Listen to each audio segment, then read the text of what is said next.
All right. Good evening, everyone. The time is 7:15 p.m. and the City Council special call session has been called to order. Quorum is present. Everyone, please stand for the invocation and the Pledge of Allegiance.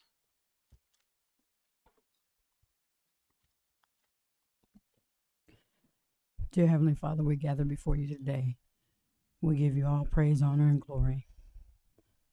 Father, we ask that you give peace and comfort to the families that have been devastated by the shooting in Old Settlers Park, and for the community of Round Rock, as well as the community of Manor, as one of the victims was one of our own. Father, we ask for peace across the land and across the nation. We also ask your peace and your comfort for the family members of our former city manager, Tom Bolt. In this time, God, we ask that you just send your angels to camp around about us and protect us and keep us each and every day. Help us to be vigilant of our surroundings and to be mindful of the things that we do and we say. Father, we just thank you for being who you are in our lives. In Jesus' name, amen.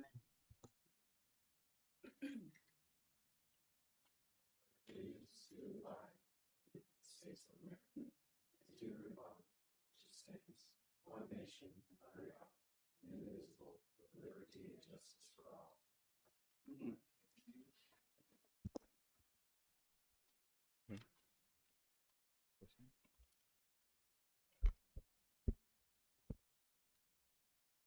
All right. Thank you all for your patience. We can jump right into our event. We have some announcements. Letter A, 4th of July event, July 4th, 2024 at 15317 US Highway 290 East. And Movie Night Out event, June 14, August 9, 2024 at Timberman Park. Miss Yolanda, come on up.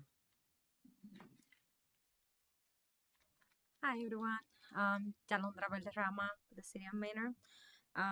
First than anything, we have our 4th of July celebration going on 4th of July. We have a lot of good things coming up. We'll even have a skydiving show demonstration during our Juneteenth celebration. 4th of July celebration. And end the night by a 9:30 fireworks show. We'll have water slide, market, food vendor, games, and everything free for the family. So for everybody to come and join us. We also still have our movies in the park. We had our first movies in the park on June 14. We have over 75 people coming here. We get free popcorn and it was great. And our next one is on July 12, follow up by July 26 and end with August 9. And I know it's not here, but I just want to let you know that we did change our Juneteenth celebration that's happening tomorrow from Timberman Park. It got relocated to our Manor New Tech High School Gymnasium. Schedule has not changed. It started from 12 to 8.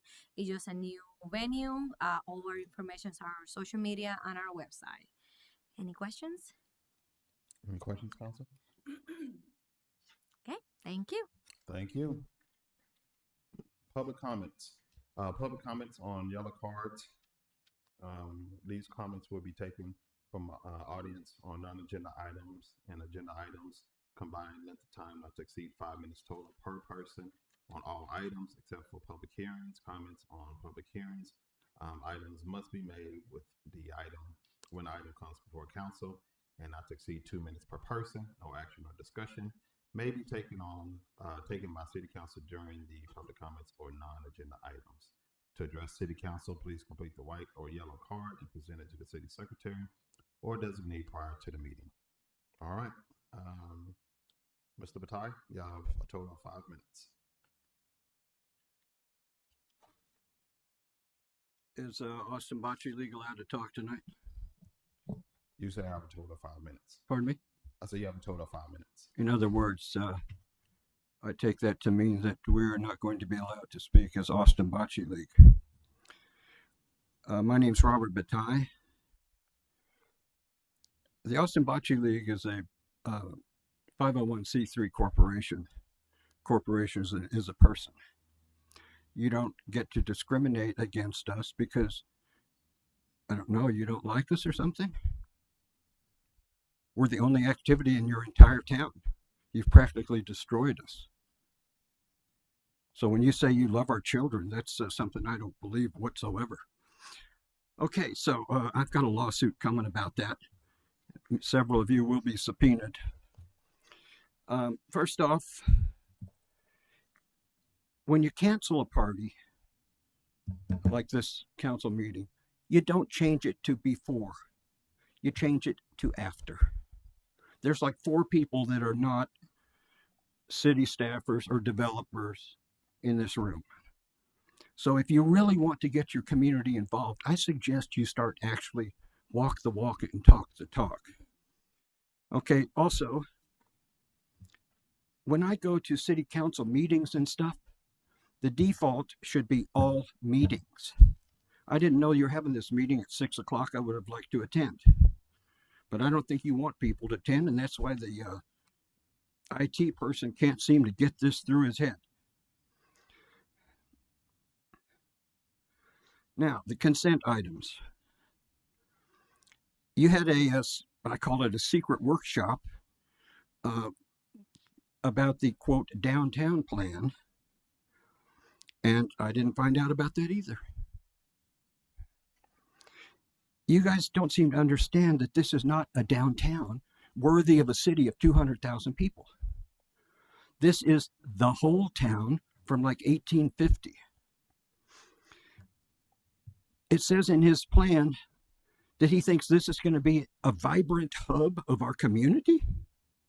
These 3 little shrimpy blocks, that's going to be the vibrant hub of our community. And he says that this was a, let's see, how does he phrase it here? Okay. Oh yeah, it's an epicenter of history and culture. It is. That's like saying we're a regional leader. Oh, I forgot we do say that, don't we? Okay, the consent items really need to be rethought of, because this idea that the departmental reports are a consent item is ridiculous. This is a chance for the people to talk to the heads of the department. In most cities, they encourage that, but not in Maynard, because you guys really don't understand this dynamic. You don't want the people to know what you're doing, and you don't want input from the people. And I would say, based on your past record, 80 years of nothing, maybe you should rethink that. Okay. Now, of course, it's impossible to talk about these 20 items in 2 minutes. Item 12, 13, 14, 15, 16 are for the same convenience store gas station. Planning and zoning didn't want them to have diesel pumps there. With my help, they got the electric charging stations in there. But you guys seem to want to override that. The way it got kind of overridden is because you have this really warped sense of, well, if we don't have a quorum, then we're going to put in 2 substitutes. But you do that whether or not there's a quorum. If there's a quorum, the substitutes have no business being on there. One of them is the husband of one of our council members. That's blatant nepotism. Now, this HEB Home Depot thing, they're talking in there, agenda item 18, about the medical stuff. That's good. We need a hospital here. We need medical stuff. But in our codes, it says that every commercial development over 10 acres is supposed to have a plaza. I hate to break it to you, but a plaza is not a shopping center. Every great city in Europe has a plaza. It's got statues, fountains, trees, benches. Every little dinky town in Mexico has a plaza. It's where people come to congregate. We have a chance to have about 6 plazas. If you guys couldn't find the strength and the courage to ask the developer, the developers all have to read your codes. So they shouldn't be shocked when you try to enforce the codes. But you have to ask for it. And I don't see any willingness to do that. Thank you, sir. That's it. Gosh, that went fast. I only had 5 more items.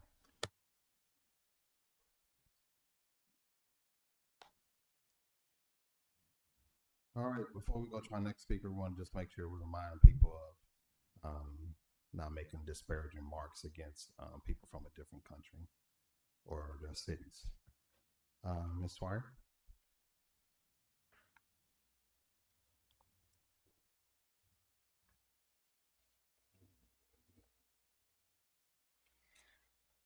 Do I have 5 5 minutes? Yes, ma'am. Okay. Hi, my name is Krista. I've now seen you guys a few times, but I have a small ranch on 973. Next door, KB Homes is developing Mustang Valley, which is what has brought me here repeatedly now.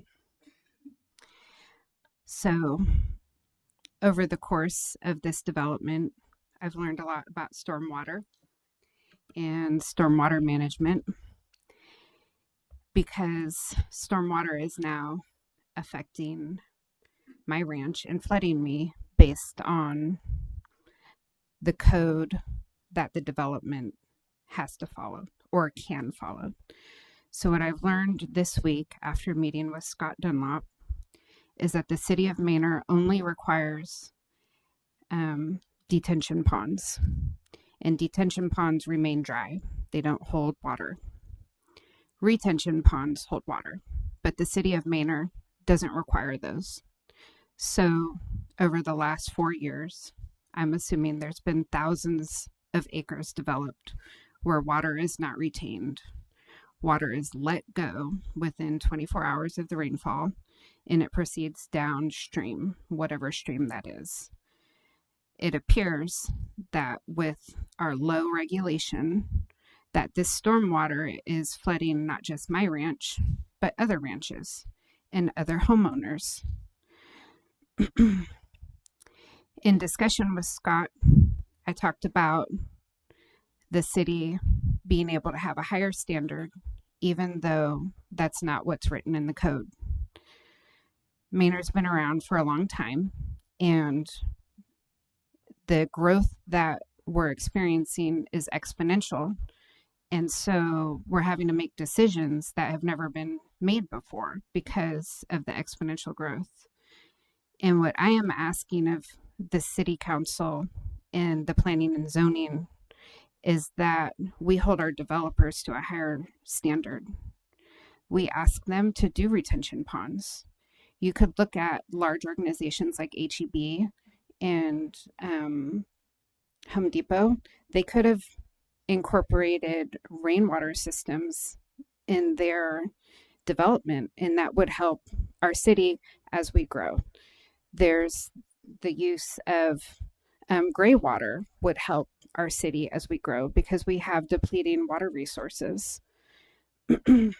So I had checked off that I'm in opposition of agenda item 21 because the development owned by Okra Land Incorporation has detention ponds, which will catch water when it falls and release it into the Wahlberger Creek. I'm not sure if I'm saying that correctly.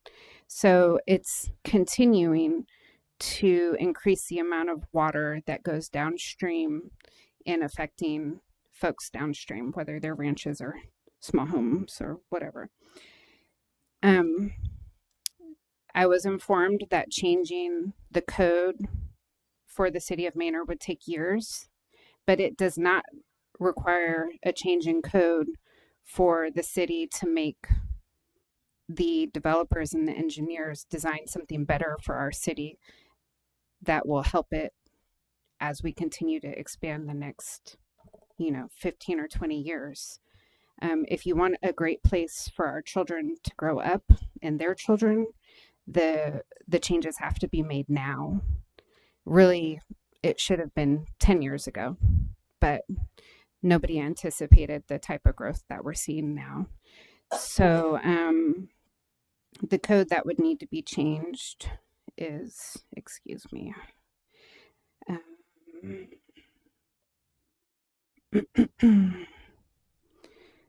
Oh boy. The subdivision code, where we do not have water quality control It's shocking. I'm learning all these things about stormwater and drinking water, but the city of Manor does not require water quality control. And so all these big developers want to get annexed into the city of Manor so they can go the cheap route instead of paying a little bit more and developing plans that would better our city in the long run. So thank you for listening. If you have any interest in bringing a code change to the table, please contact me because I think it's a huge issue. It's one of the resources that help a city become or stay a good place, not necessarily become a great place. But if you don't have water, you have nothing. So that's it. Thank you, ma'am. Thank you.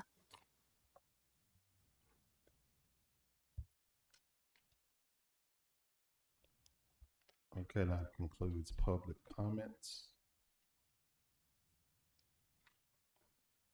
Moving to our consent agenda. All the items on consent agenda are considered to be self-explanatory by council and be enacted with one motion. There'll be no separate discussion on these items unless requested by the mayor or a council member, in which event the item will be removed from the consent agenda and considered separately. Number one, consideration, discussion, and possible action to approve city council minutes, May 15th, city council regular meeting, June 1st, 2024, city council and P&Z commission joint workshop, and June 5th, 2024, city council regular meeting. Number two, consideration, discussion, and possible action on accepting the May 2024 city council monthly reports. Number three, consideration, discussion, and possible action on accepting the May 2024 departmental reports. Number four, consideration, discussion, and possible action on letter or agreement between the city of Manor, 4-Star USA Real Estate Group, Inc., and John and Rita Jonesy. Number five, consideration, discussion, possible action on a letter agreement between the city of Manor and 4-Star USA Real Estate Group, Inc., and Kurt and Kathy Jonesy. Anybody, was there any request to pull out? Any reports or anything? Any items?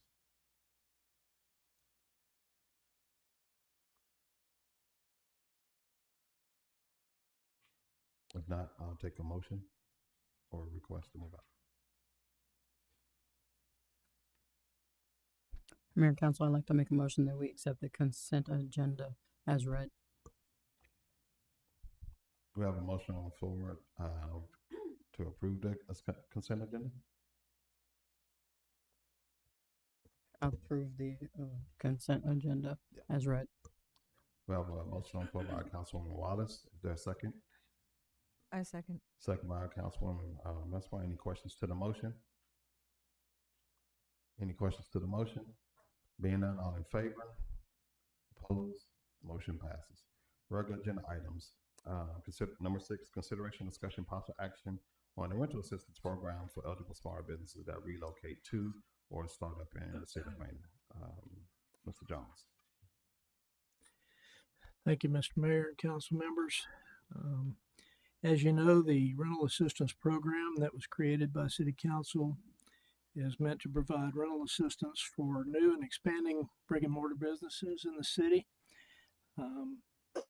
Applicants are required to submit an application to the Economic Development Department, including information presented in the rental assistance program guidelines that you have a copy of. The applicant's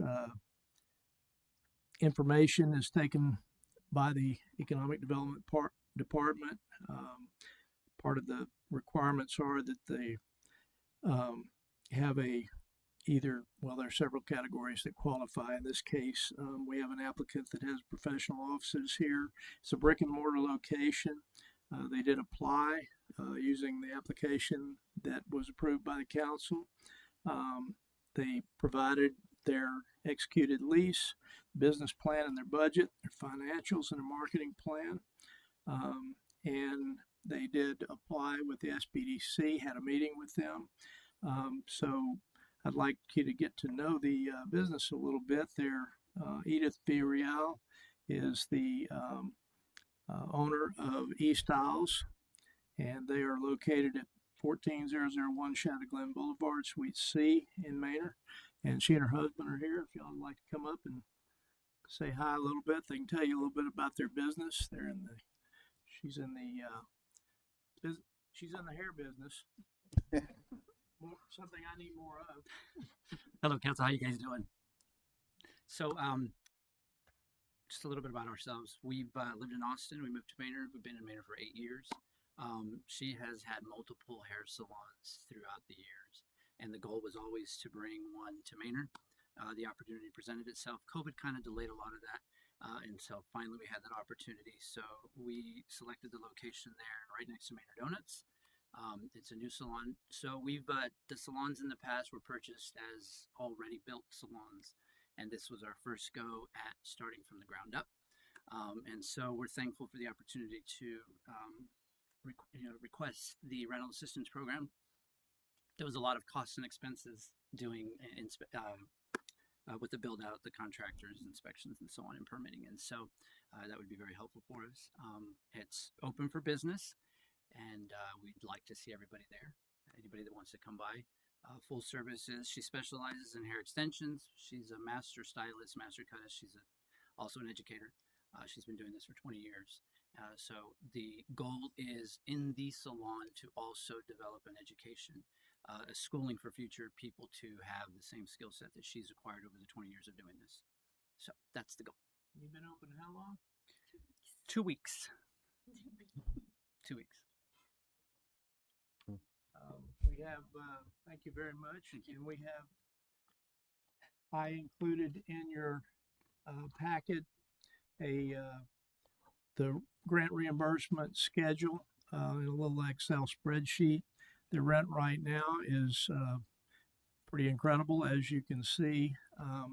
The maximum grant, I'll ask you for a little bit of a change in the motion here, because as I put it together, there was a little bit of an oversight on my part.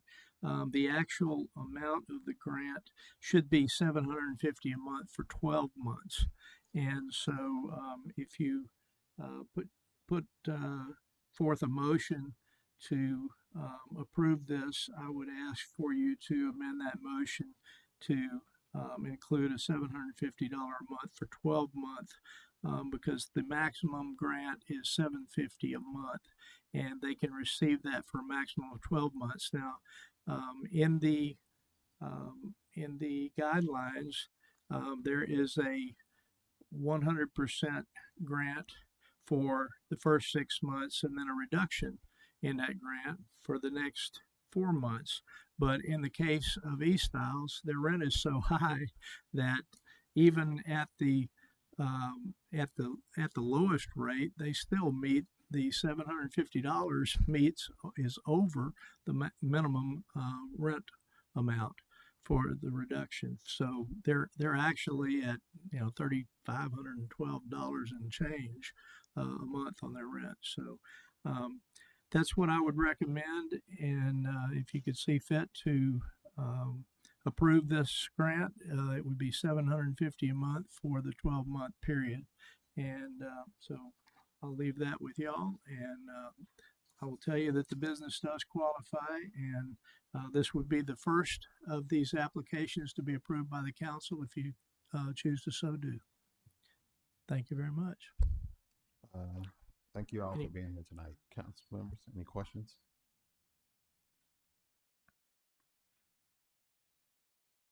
I have a question. I don't know how to say it. The waiving of the option would that be something that we would do as needed or as it accommodates? Like if everyone has come across the same relocation or startup, and their lease or their rent is that high, and so having the $750 for all 12 months, would we do that is that something that could be as needed or as you see fit?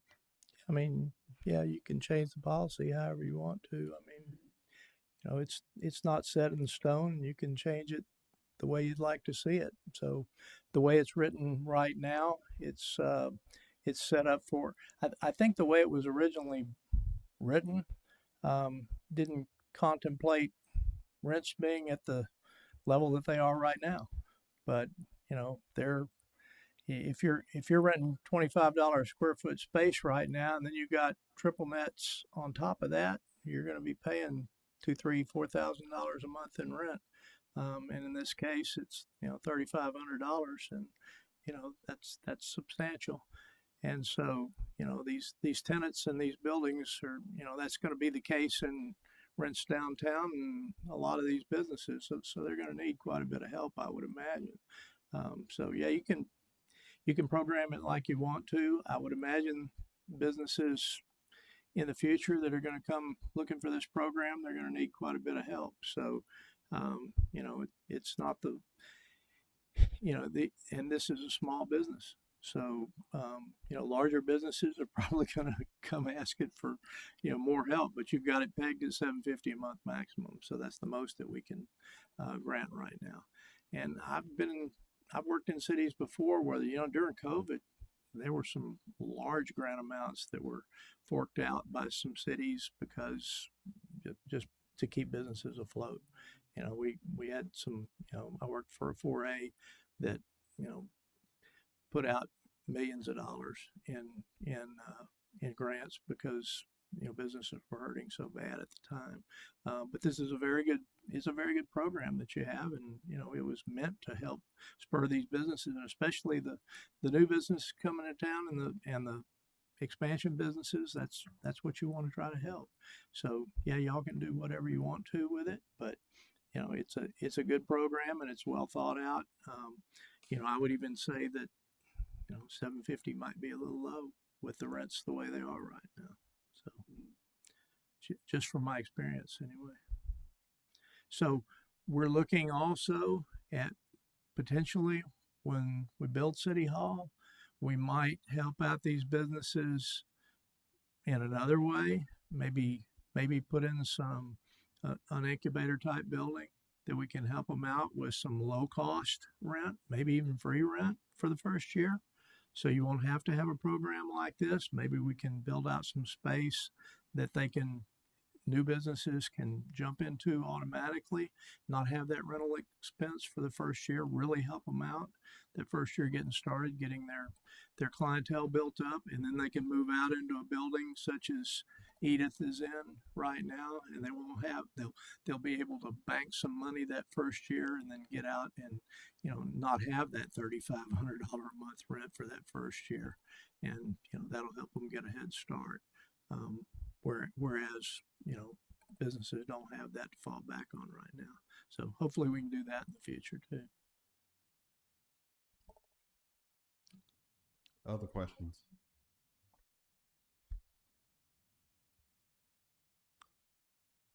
Do we know what's our budget this year for rental assistance? Same as it was last year. Was that 25,000?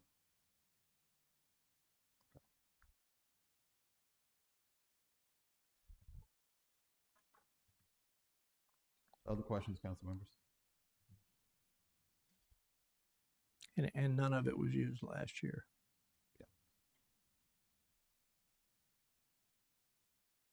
So this would be 75. Well, this would be a little lower. This would be about under 10,000. Okay. If no questions, I entertain motions on you all's preference. And the Shadow Glen Strip is within the city limits. I checked right? that out. Yes, ma'am. Thank you.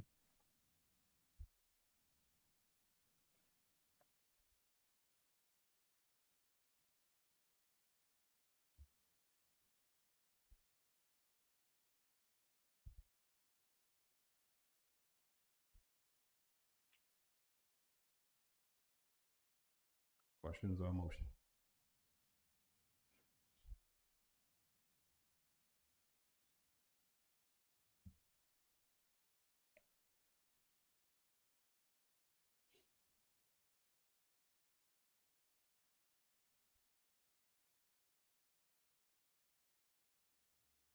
Are you still reading?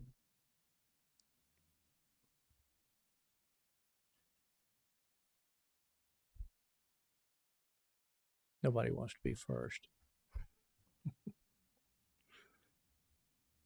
do have a question. Is it possible? Um, I'm sure it's in the budget, definitely with economic development. But is it possible to be able to approve up to with the 750 up to this first 6 months and then be able to come back You can do whatever you want to. and add on, I guess, count. You can approve 6 months and have them come back after 6 months and You see wanna share about why you the would- rest later. Why you would want to only do 6 months? Yes. One part, I guess, in my opinion, is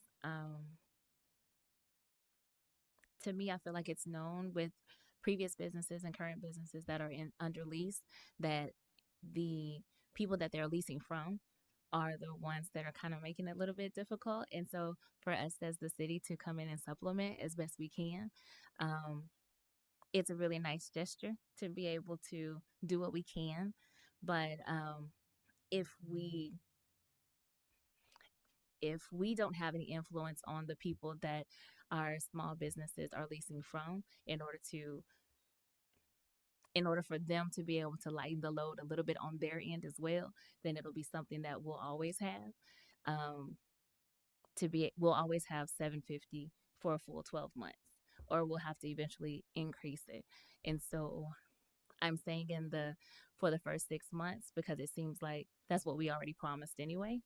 But before we continue for the second 6 months or decide to continue with as is written with the reduction plan, if there was something else that we could do as a city to talk to those people that are those owners of the places that our businesses are renting from, just to see if there's something that can be done, because it seems like that will forever be an increase. Like you said, the cost per square foot is probably not going to go down, and then by the time when it should go down, because that place has been paid for twice over, it'll be time for repairs, and then you have to go right back up into it again because it'll be like an older building that needs to be updated, those kind of things.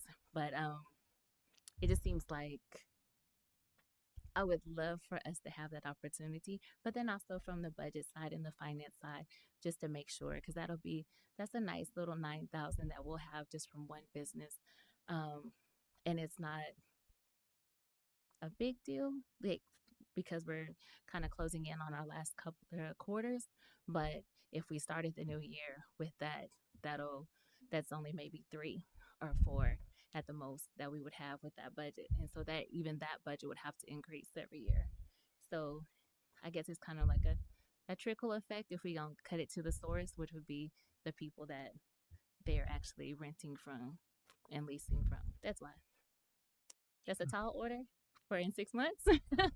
But, Yeah, it's your program, so you can do with it what you want to. But if you want them to come back in 6 months, approve 6 months, and then come back in 6 months, see how the business is doing, and if they need the help, if they're blowing it out of the water and they don't need the help, then they wouldn't necessarily need to come back. But if they do and they still need the help, they can come back and request the second 6 months at that time.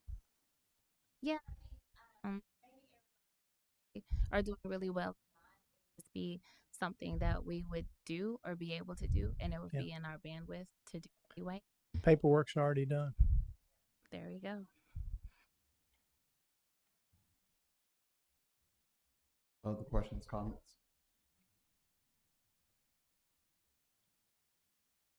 I think I'm in agreement with Council Member Hill because some of the businesses here see the growth that is coming, so they feel the need to kind of hijack the rents that they're proposing to people. And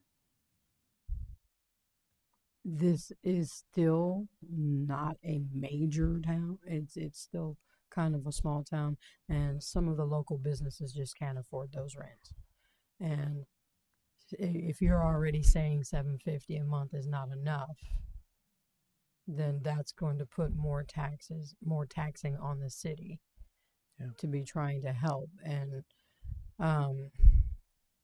Well, I know one business here in town that's been looking. I tried to get them to rent downtown. they're hesitant to come off of 290, but they're paying $54 a square foot out on 290 right now. And that's about double what these other businesses I'm talking to are paying.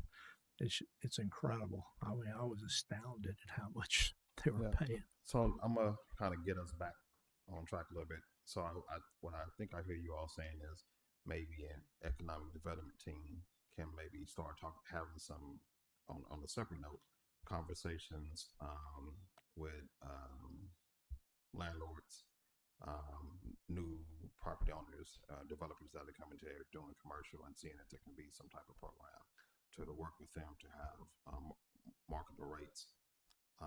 And maybe again, when we get into the design phase of the bonded facilities, ensuring that we double down on the incubator spaces. We've talked a lot about in our economic development conversations and workshops about the need for incubator spaces that help businesses grow. So I think maybe it's just and we've already had those conversations in our economic development committee conversation. So just ensuring that we're doubling down there. So I think that's one thing.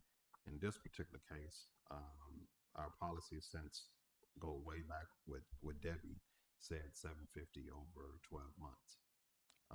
So it's a, and I think we agreed to a budget of about 25,000 a year. So, so $7,500 over 12 months is what we've already agreed to do. I think we did one business way back then when she was here, one maybe two. So that's pretty consistent. What I hear you asking is, can it not phase out and end at 750, but just do 750 across the board? And then Councilwoman Hill, what I hear you're saying is only do it for 6 months. So you're saying instead of doing 7,500, you're saying doing what is that? $3,000? No, 4,500. You're saying doing 4,500 instead of 7,500. Is that right? Something like that. Sure. Okay. So we have our existing policy that says 7,500. We have a request for consideration of 9,000, and we have a request for 4,500 for the rates. And then there's an opportunity to talk about economic development later on about how to have more support from the city. From commercial, from businesses, and I would say to you all, these things connect back to the conversation that we had about getting the sales tax back and those kinds of things, because then you can do a little bit more incentives in these types of areas. So separate conversation there. We have idea for 4,500, 7,500. And 4,500 over 6 months, 7,500 over 12 months is the original policy, and then a request. And then on this page, or the applicant did 7,500 over 10 months, and then we have a request from staff to do 9,000 over 12 months. Yeah. So, in essence of time, can we hear some motions and discussion on and go from there?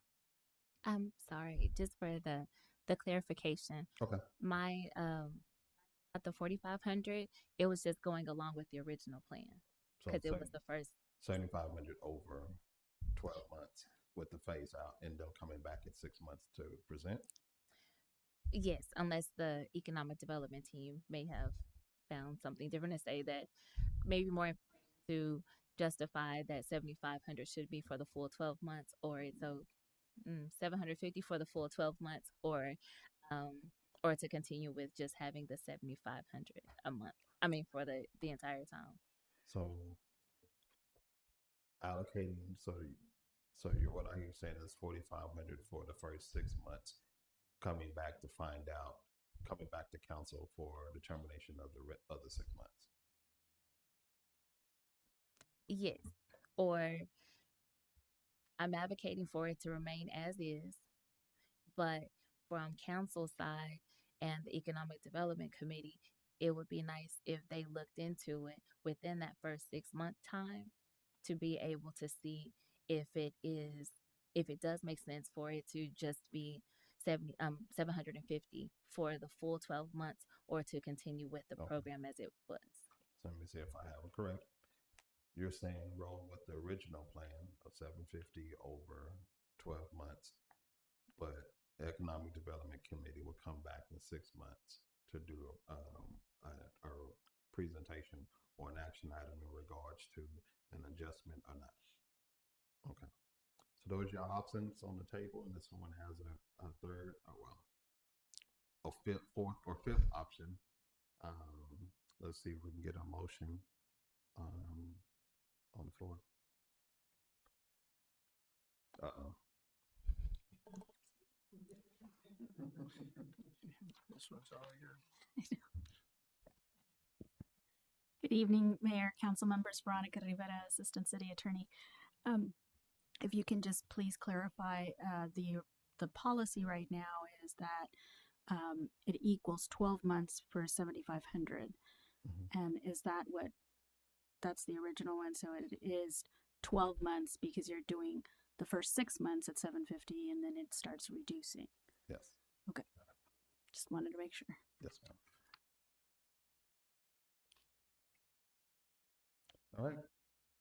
Mayor, Council, I'd like to make a motion that we approve a grant in the amount of $7,500 to eSiles reimbursed monthly upon request from the owner after proof of payment to the landlord is received by the city, with the, caveat of them possibly coming back within 6 months to see if the end of the agreement can be raised to the $750 a month, or if it stays at the deceleration rate.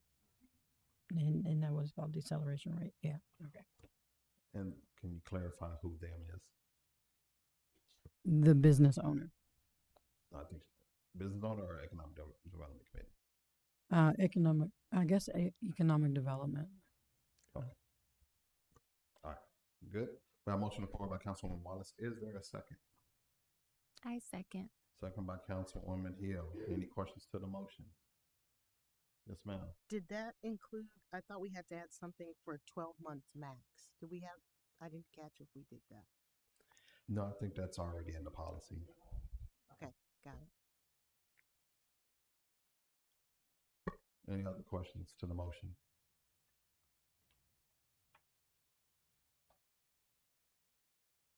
No other questions? All in favor? Opposed? Motion passes. All right. Thank you. Thank you. Thank you all.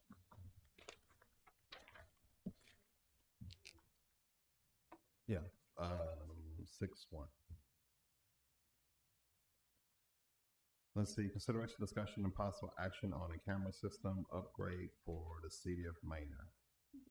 Mr. Green? No? He's not here. I'll pick up this item for him, Mr. Mayor. This item before you, Mayor Council, is the request to secure some new security cameras for City Hall, Public Works Facility, and the Police Department. I think before we all came on board, a lot of the systems were kind of just not consistent. And so as time going on, no warranty, no maintenance program for these cameras. And so we asked Phil to go out and his team with the different vendors to look at our setup. And so when they came back, the absolute estimate before you is the one we would like to go with. We did present an item before, but that company didn't give us the extra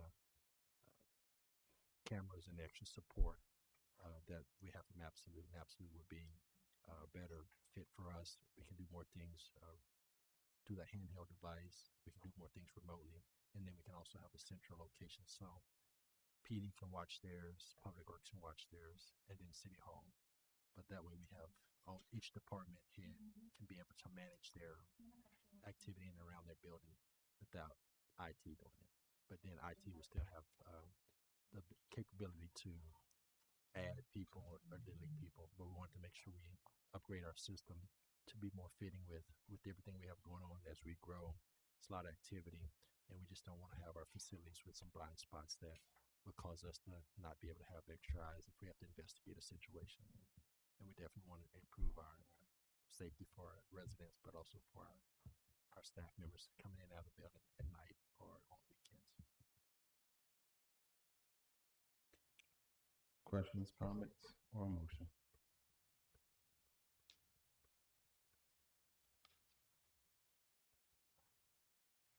So, Mr. Moore, this will be all part of like a wireless infrastructure? Sorry. It's gonna be a wireless infrastructure? Is that- Yes, ma'am. I think a lot of the storage will be cloud based too. And so some of the things, and we did look at the wireless feature for some of our lift stations. I think they were going to do a demo with Matt. So some of the remote areas away from the actual network will be able to have a cloud based system in some of these facilities. So as we grow in our facilities, that security piece will be able to be something we want to make sure we add as we design our lift stations and pump stations away from the network. We want to make sure we have that wireless feature. Yes, ma'am. Thank you. Is this replacing or upgrading the cameras? This will be upgrading. And you said there's warranty on these? We have a license agreement every year. We look at that because I think that'd be important for us to be able to, if a camera goes down, we have the capability of replacing it. So we already use this company. I'm sorry. We already use this company. This would be, we'd use Technic. I mean, Technic's the ones that provide our security with our badges, but the Absolute would be a company that would install the new cameras. Yes, ma'am. On the cybersecurity front, how well secure will our sites be with this being wireless? You mean as far as the cameras and Being able to get into our system regardless because of it being wireless. How secure will it be to keep any Trojan horses from coming into our system? I can check with, I don't know that answer, but I can check to make sure there would be no breakdown as far as being a point to point or just a wireless system. Because once the cameras are basically behind a firewall, that's the information that's the footage that we'll be able to capture whether nobody else can have access to remotely get in and then start, because it's just going to be more of a surveillance. And I think the way it's going to be set up is that after so many hours of footage, it would delete. So we would have some backed up for so many days if it's 3 weeks or 4 weeks. So if a situation happens, we'd actually can go and retrieve it and then let the PD do their part to investigate if there's something in or any of our on the security piece with the wireless. If there's going to be somehow it's not going to be it can be breached.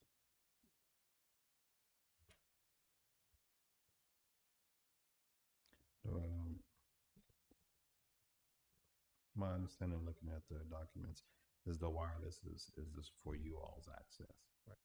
To go back in. So everything is going to be going into the system hardwired, but then you'll be able to access the cameras so alarm triggers, you can log in and see what's going on, but not necessarily anyone being able to access hardwiring to tamper with. Right. And I think the archive. Yes, sir. And I think the question with the remote sites, that's one thing we need to find out, since that won't be hardwired per se. So that's a question that we do when they do the testing. We'll make sure that that's not a concern or safety concern for us, just to make sure we can always have eyes on different activities 24/7 at those sites. And Councilwoman Wallace, I was looking for the same thing in regards to cybersecurity. I think it on page like 250 something in the PDF, or maybe 255. You can see where they show that they're state approved. So in that video surveillance thing, so that's probably how they're allowed to be a vendor because they meet those qualifications. Mr. Green always talks to us about. But just in case, if he can send a comforting email to confirm that.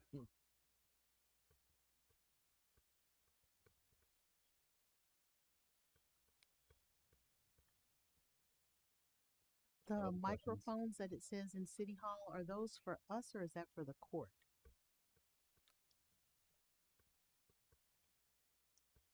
If there's gonna be some microphones, I can check. I wasn't with Mike when he did the site visit, but if there's gonna be some microphones, it may be for court.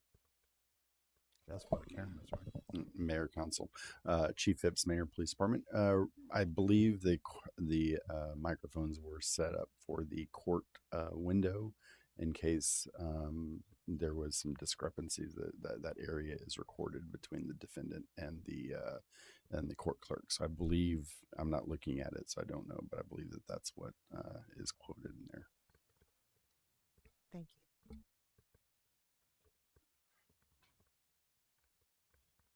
Other questions?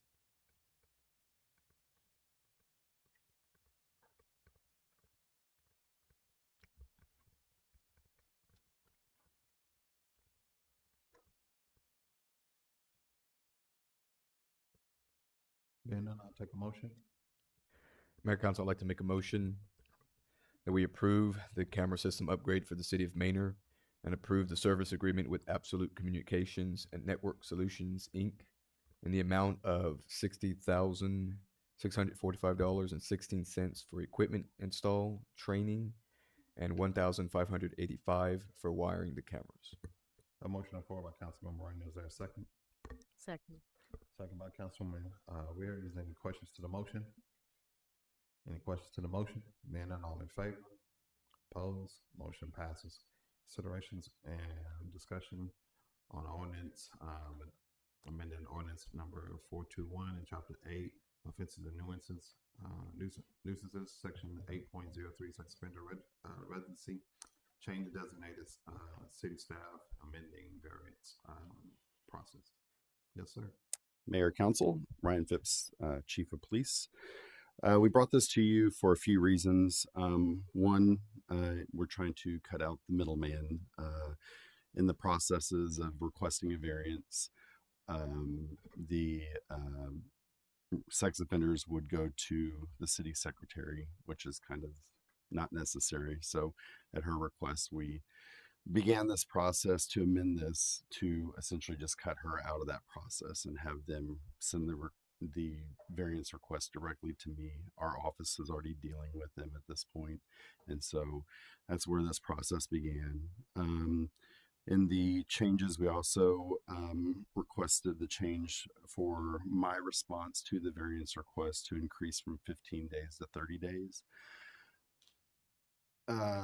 We had one, I don't think it was this past holiday time, but it was maybe the year before. And we do look into the situations behind each of these and investigate into where they're coming from, where they're trying to go, and look into the situation. And in that particular one, the 15 days got really tight with holidays and whatnot.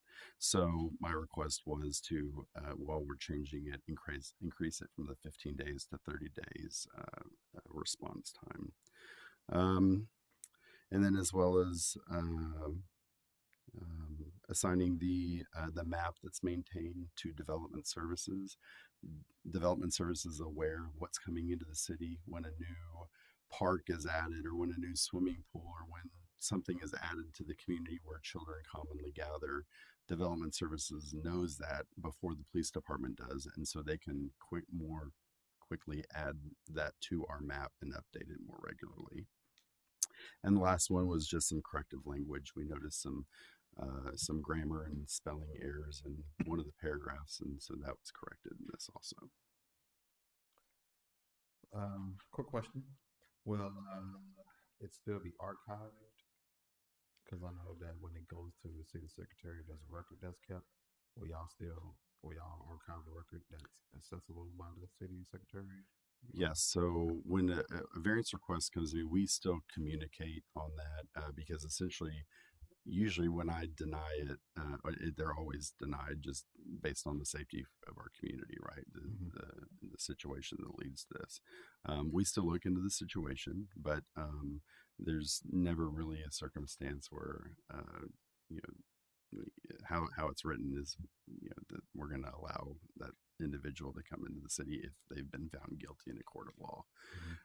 But the process still does go through the city secretary. When I deny it, the next step is to come to you guys, and so my process is going to include her to be prepared for that request to come to y'all. No, I'm just saying. So basically, there's still a paper trail. Yes, with her, absolutely. even though she's moving out of Yeah. that space at that first part. Okay. Correct. Yeah. Other questions, council members?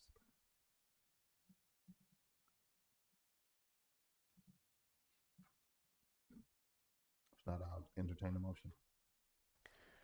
Mayor Council, I'd like to make a motion that we approve ordinance number 752, amending ordinance number 421 and chapter 8 offenses and nuances, section 8.03, sex offenders residency, changing designated city staff and amending variance process. We have a motion on the floor by Councilman Moreno. Is there a second? I second. Okay. Second by Councilwoman Wallace. Any questions to the motion? Questions to the motion? Being none, all in favor? Opposed? Motion passes unanimously. Thank you. sir. Consideration, discussion, possible action on a bank depository services agreement with Frontier Bank and the city of Maynard. Ms. Peña. Good afternoon, Mayor and City Council. Belen Peña, Finance Director. Your packet is a depository agreement with Frontier Bank. The agreement expired back in November of 23, and we're just trying to extend the agreement for September 2025. That way, it's going to allow us to request for applications from different banks. That's like at least 6 months process.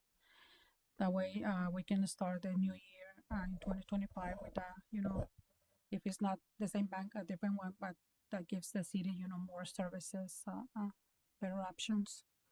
But the new contract will start in October the 2025. I'm sorry.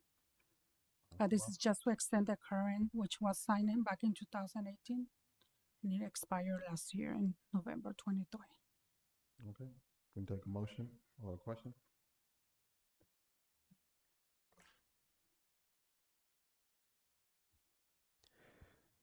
Mayor Council, I'd like to make a motion that we approve a bank depository services agreement with Frontier Bank and the city of Maynard with an expiration date of September 30th, 2025. Have a motion on the floor by Councilman Moreno. Is there a second? I second. Second by Councilwoman Mesquite. Any questions to the motion? I have Yes, a question, or maybe just silly, but did we want it to expire? Find a different one? Is that what you were saying? Yes, like I mentioned, the agreement expired in November 23 last year. Was an oversight by the bank. They did not send a renewal, and usually the agreements are for 5 years at least, right? Well, the maximum. It didn't happen last year, many changes. So I was looking at the contracts, the agreements, and I saw that they were expired. So I reached out to the bank, and we would like to make requests for applications. That's how you call it in the banking. That way, we can receive offers from different banks. We're gonna make a RFA, but like I mentioned, it takes about 6 months.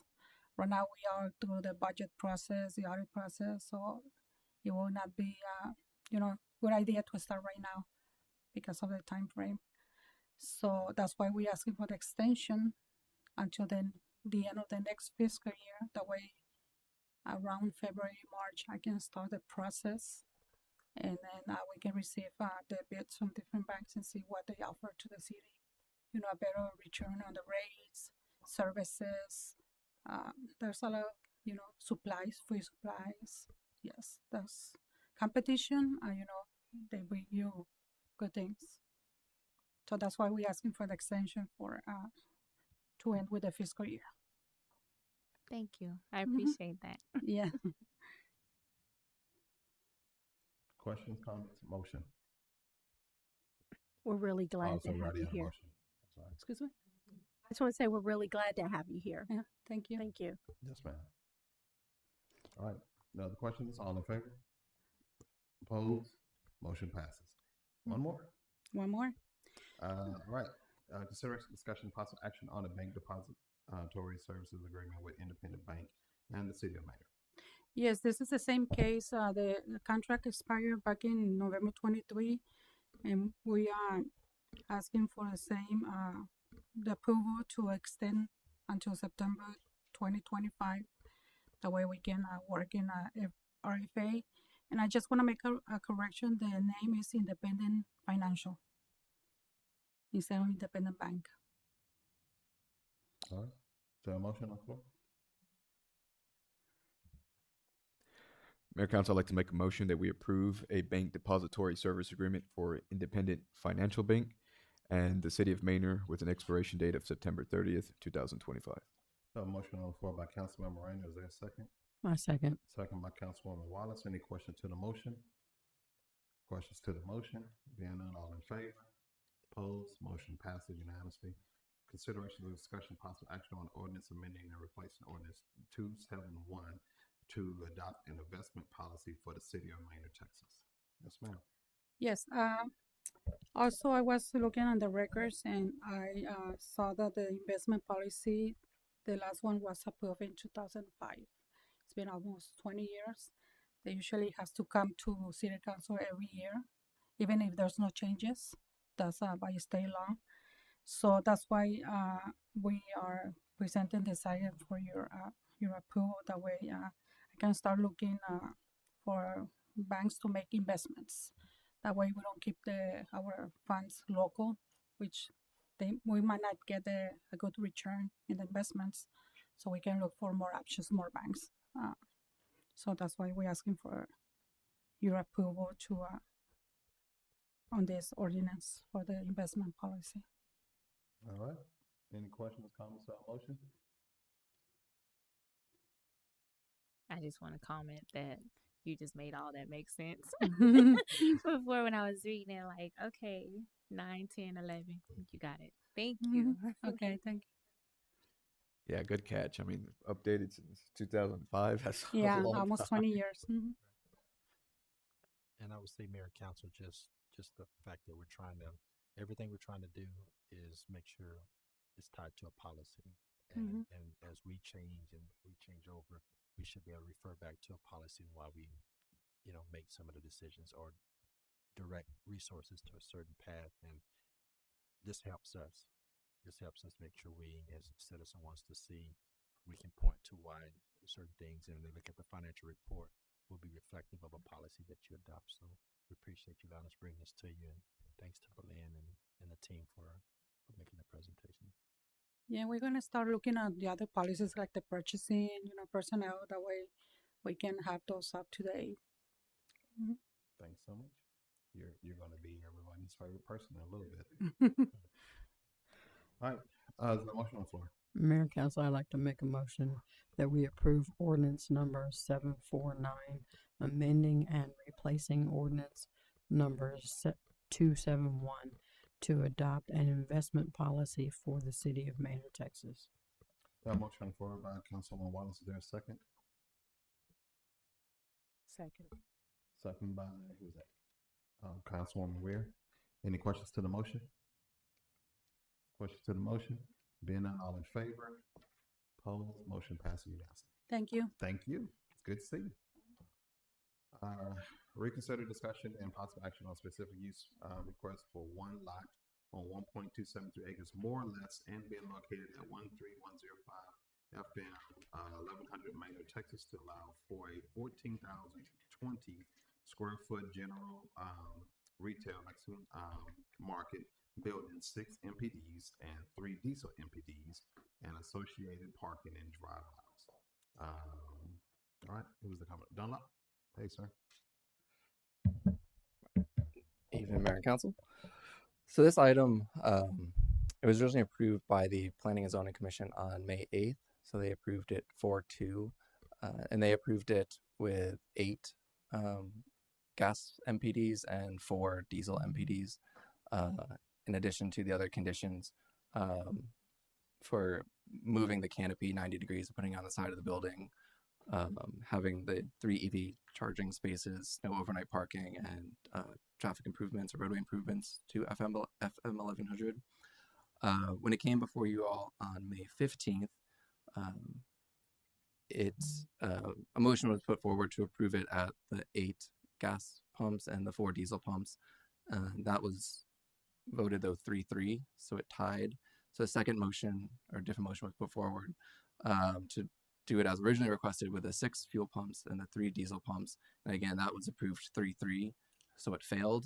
So it wouldn't come before you for second reading and final reading. Because of the tie vote, we spoke with Councilmember Deja Hill because she had approved or voted to approve the 8 and 4, but not the 6 and 3. And so we asked her if she would potentially bring it back for reconsideration. So that's what this vote is for. It wouldn't be approving the specific use permit. It would only bring it back for reconsideration. So your next agenda item would actually be the discussion of it and the vote of it. And then to condense the schedule, because the applicant has been working through this for a couple months now, we did put second reading also on that, which is allowed under our codes. So they wouldn't have to wait until the next meeting on July 3rd to finalize if you were to approve it. So again, on your agenda tonight right now is the reconsideration and then first reading of the specific use permit, second reading, and then annexation and zoning for the property. But right now it's just your reconsideration if you wanted to bring it back for further discussion.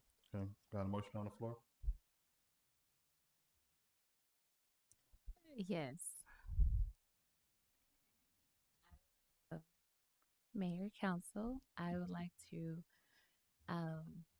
approve the consideration of a specific use request for lot on 1.273 acres, more or less, and being located at 13105 FM 1100, Maynard, Texas, to allow for a 14,020 square foot general retail Mexican market building, 6 MPDs, 3 diesel MPDs, and associated parking and drive aisles.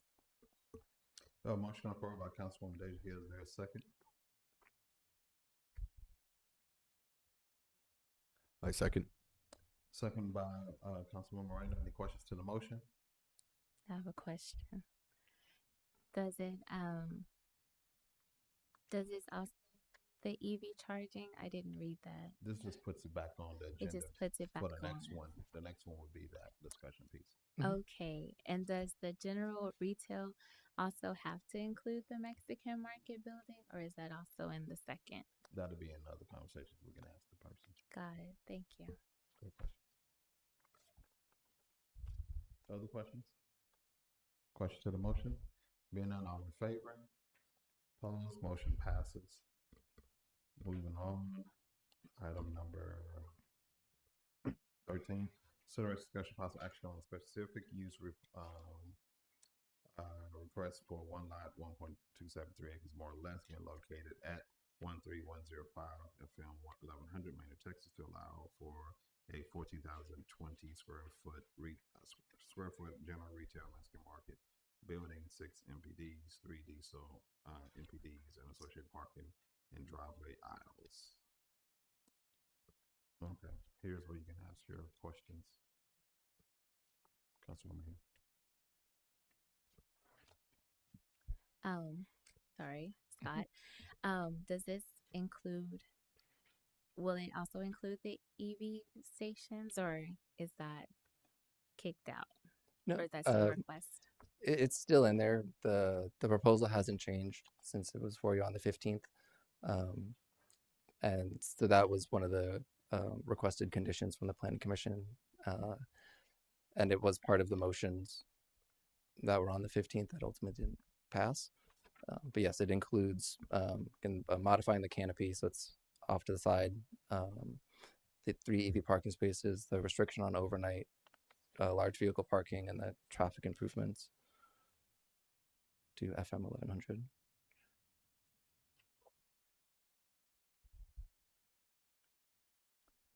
So I'm looking at the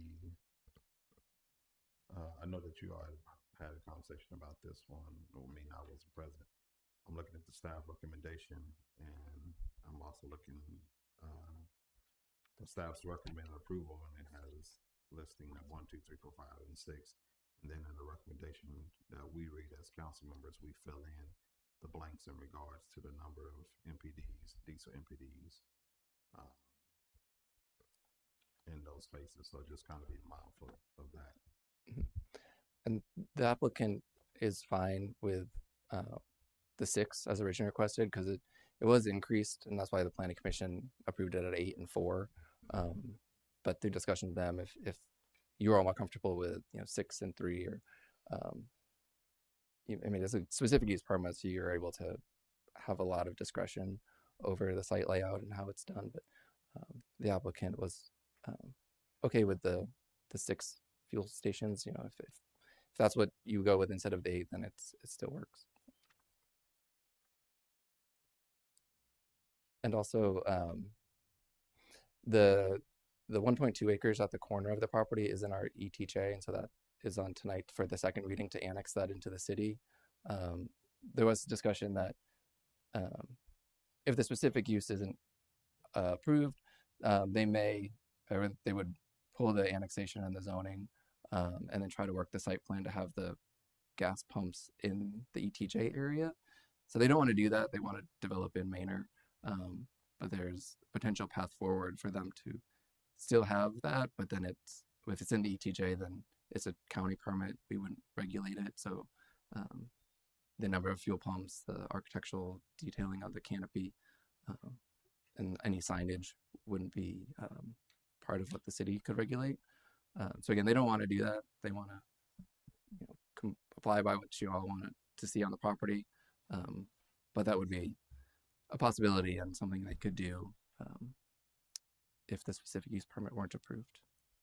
So I don't know the context, so I'm just going to ask, are we hard pressed against the 8 and the 4? No. I'm asking. Oh, I'm sorry. I'm asking you all. I'm just catching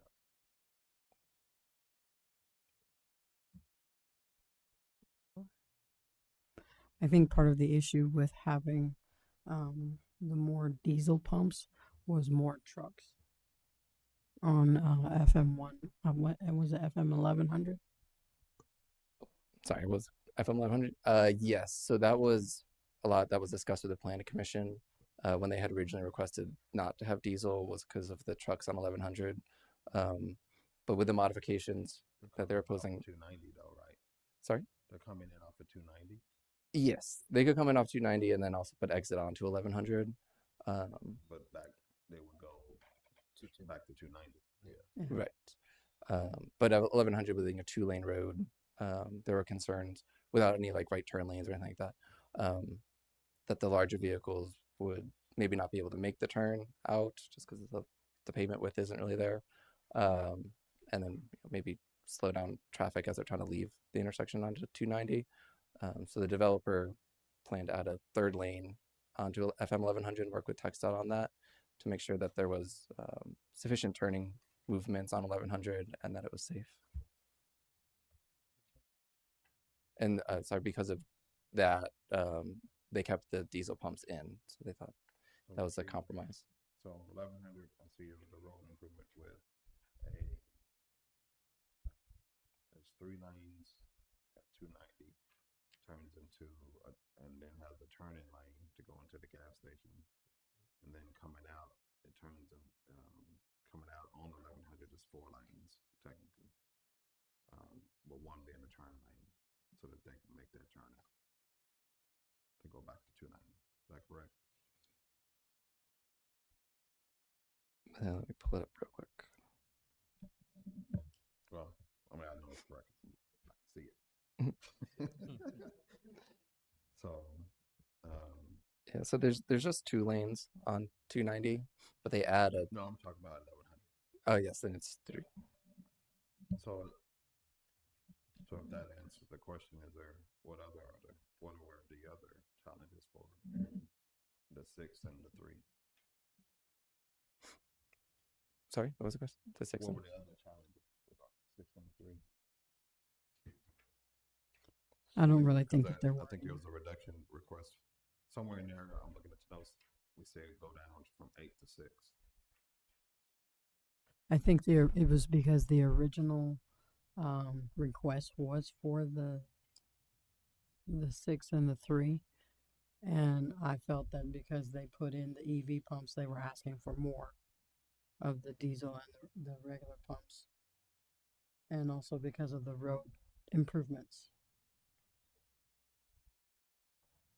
So you think it should be? I was asking for the 6 and 3. Oh.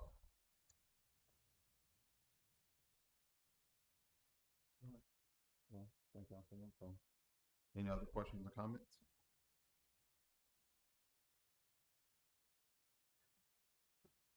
I think if there was my comment, my concern, just with anything, in 90, because because the lanes are few and the speed is high, but then the amount of trucks and the size of the trucks just trying to go in to make a stop like that, it seems dangerous. I know our chief already left, so he can't really pinpoint when the last time we had accidents with things like this, but we already have people that ride the shoulder trying to get around other people, and even trucks and trucks, I've seen it, but I am concerned about the acceleration trying to get back on 290 if there's not a light there or something, and I'm not sure if there's enough activity in that space, but even still trying to stop traffic when they're already going as fast as they are in that space is a lot concerning, but not enough to not stop progress. That's my only comment. So that's my comment to it.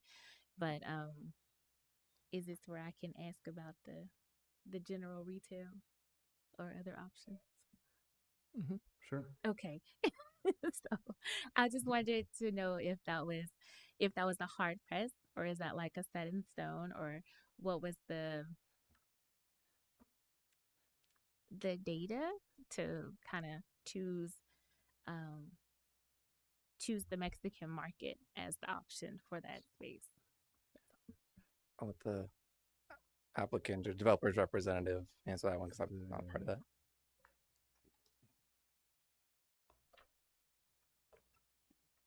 My name is Mirza Beg and I'm representing the client.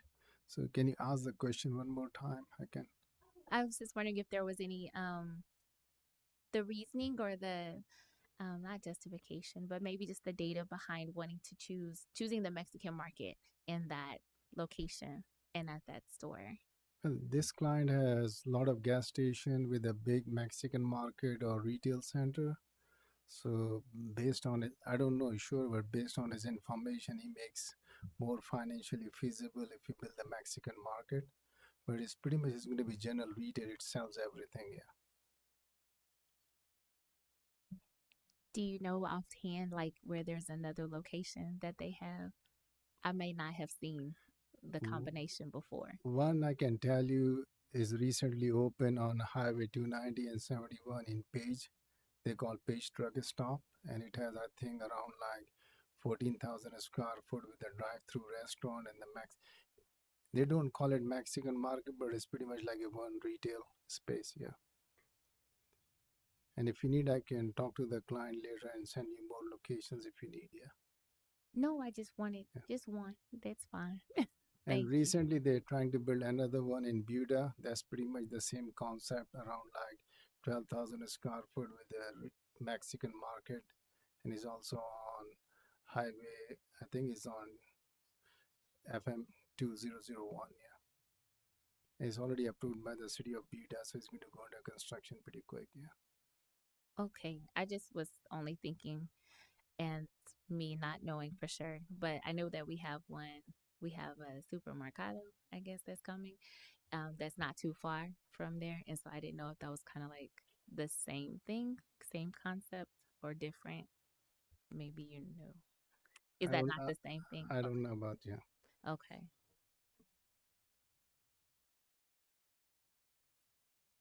All right, thank you. Thank you, sir.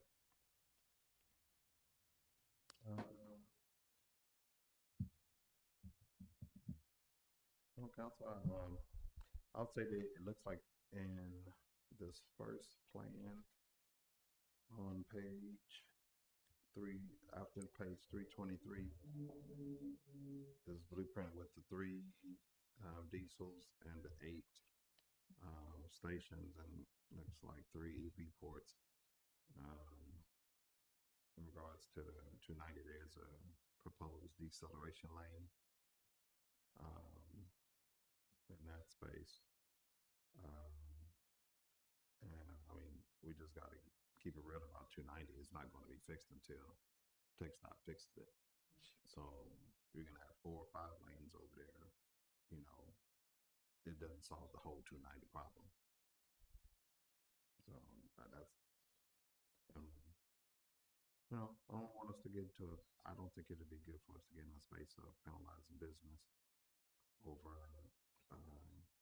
irresponsible drivers. We're not paying attention to what's in front of us. You know, we know people aren't driving safe. I think the response to that is with TxDOT and CTMRA. I think the business has done enough in regards to the turn lanes and those other traffic mitigations. So those are my thoughts added to whatever you all have said on record prior. We get a motion or other discussion?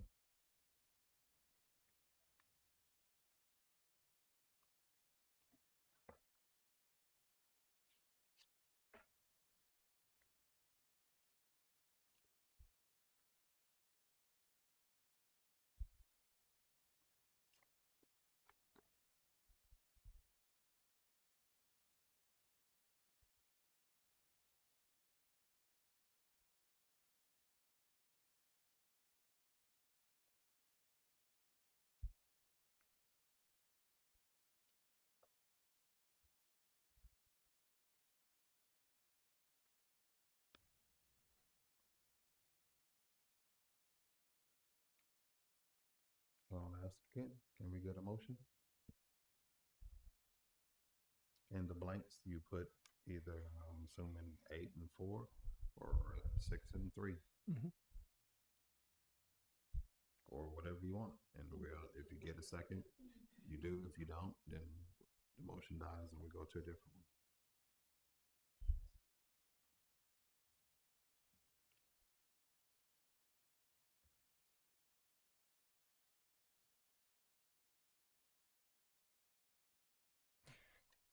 Council, I'd like to make a motion that we approve a specific use request for one lot on 1.273 acres, more or less, and being located at 13105 FM 1100, Maynard, Texas, to allow for 14,020 square feet general retail Mexican market building with 8 gas MPDs and 4 diesel MPDs and associated parking and drive aisles, along with the following conditions: gas canopy rotated 90 degrees and to the side of the primary structure, no overnight truck parking, and a minimum of 3 EV charging spaces, and TxDOT traffic improvement as shown on the conceptual site plan.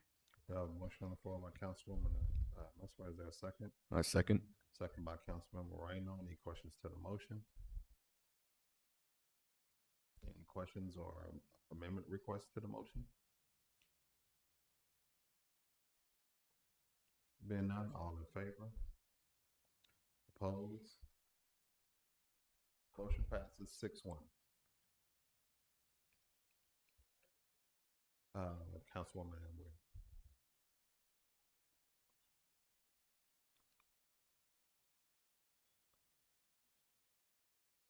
Okay, bringing it up again. Same thing. A second and final reading, consideration, discussion. Uh-oh. She's gonna move. Okay, come on up. Mayor, council members, Veronica Rivera, Assistant City Attorney. The request is to move item 14 after you do items 15 and 16 because SUPs are a zoning in your zoning ordinance and you cannot zone in the ETJ. However, when you are considering items 15 and 16, if you annex and you don't approve for second reading, then I will come back up and ask for reconsideration for a vote on annexation because the applicant is doing this voluntarily, so it's a voluntary annexation and they can withdraw when if they would like to, and because we're doing everything in the same meeting, a reconsideration would take place in this meeting. Thank you much. Mhm. Second and final reading, consideration, discussion, and possible action on ordinance annexing 1.273 acres more or less being located at Travis County, Texas, including the budding streets, roadways, and right-of-ways into the corporate limits of the city at the request of property owner approving agreement for the provision of services for the annexed area, making findings of fact, providing a severability cause and an effective date, and providing for open meetings and other related matters.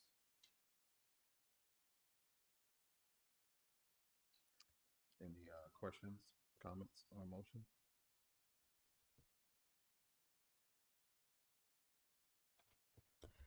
Mayor Council, I'd like to make a motion that we approve the second and final reading of ordinance 750 annexing 1.273 acres more or less being located in Travis County, Texas, and adjacent and contiguous to the city limits, providing for an open meetings and other related matters.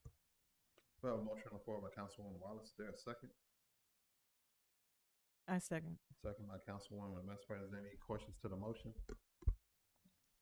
Questions to the motion? Being none, all in favor? Opposed? Motion passes unanimously. 16, correct? Mhm. Second and final reading, consideration, discussion, and possible action on the ordinance rezoning 2 lots on 12.67 acres more or less and being located at 13105 FBM 1100 Manor, Texas, from agriculture to medium. Sorry, that's medium commercial C2. Medium commercial C2.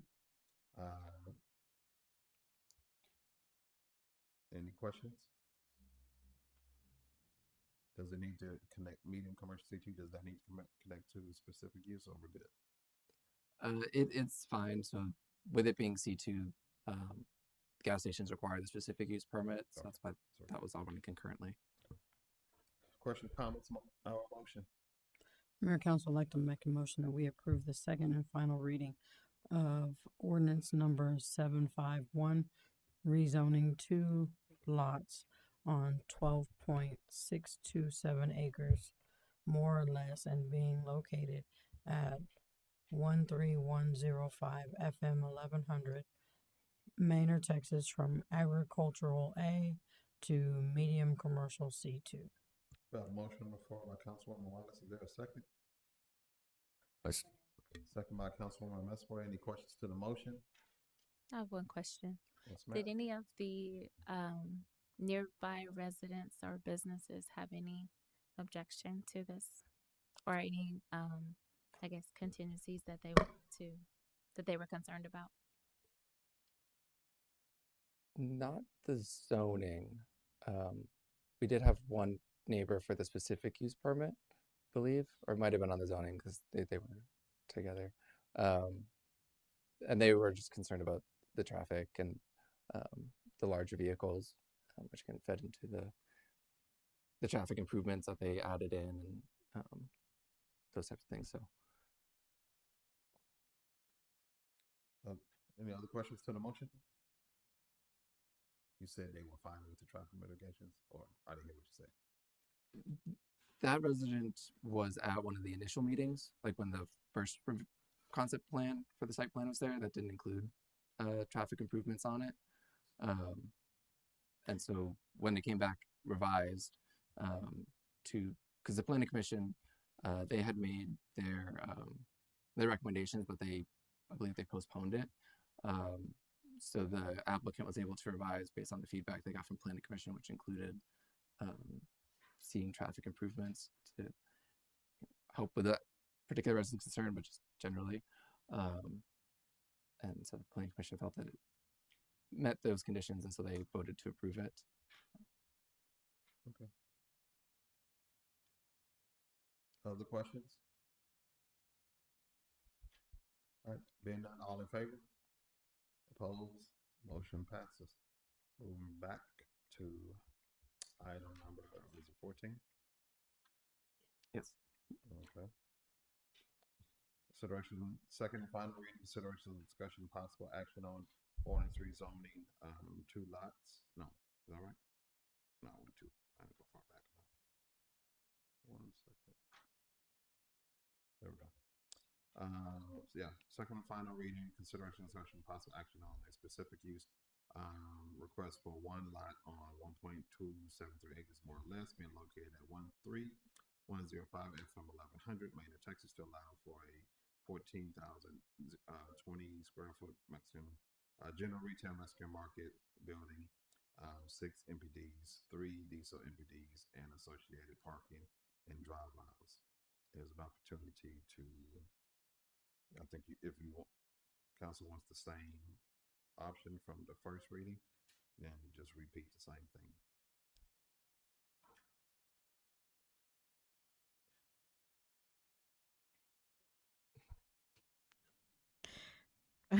Council, I'd like to make a motion that we approve a specific use request for 1 lot on 1.273 acres, more or less, and being located at 13105 FM 1100 Manor, Texas, to allow for a 14,020 square foot general retail Mexican market building, 8 gas MPDs, 4 diesel MPDs, and associated parking and drive aisles, along with the following conditions: gas canopy rotated 90 degrees and to the side of the primary structure, no overnight truck parking, a minimum of 3 EV charging spaces, and text dot traffic improvement as shown on the conceptual site plan.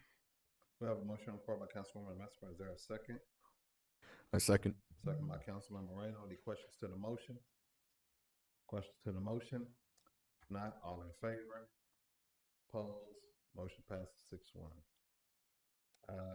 First reading, consideration, discussion, possible action on ordinance of City of Manor, Texas, annexing 1.222 acres, more or less, being located in Travis County, Texas, adjacent and contiguous to the city limits, making findings of fact, providing severability clause and effective date, and providing for open meetings on other related matters. Yes, sir. Sure. So we had the second and final public hearing yesterday, and so this is the first reading of the ordinance. Second reading will be at your next meeting on July 3rd. But this is that remainder acreage between the Weir and the Ginzel properties there on 290 at Bodark. On surveys and plats, it was referenced as abandoned county right-of-way.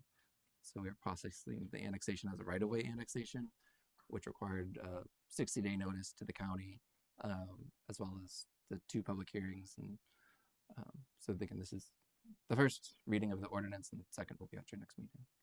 All right. Questions on motion?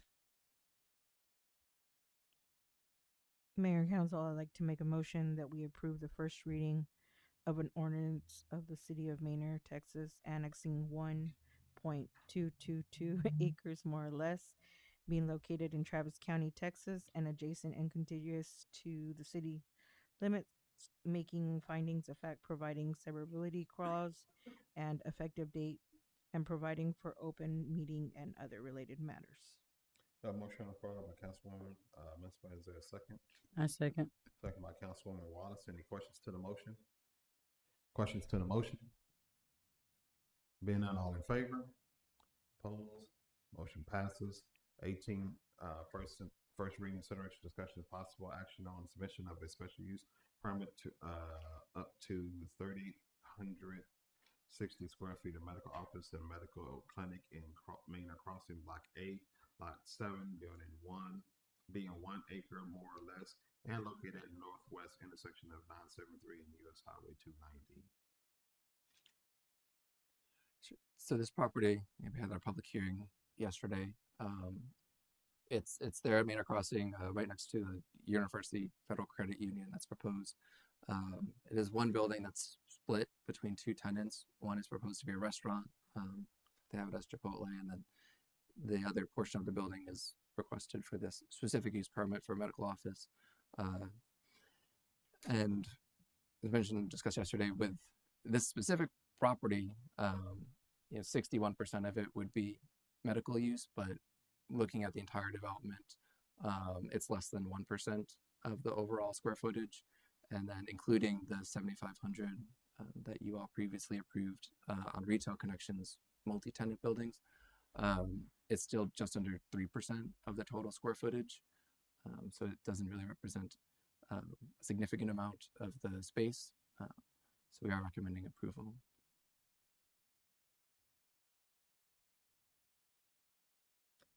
Questions, comments?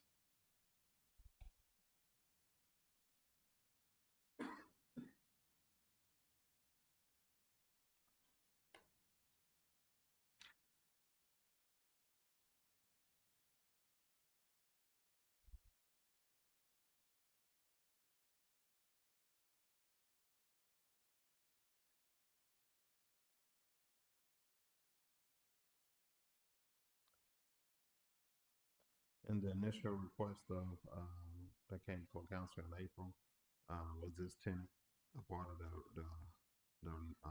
the larger square foot No, that was proposed? no, I don't believe this tenant was working with Retail Connections to locate within their tenant lease spaces.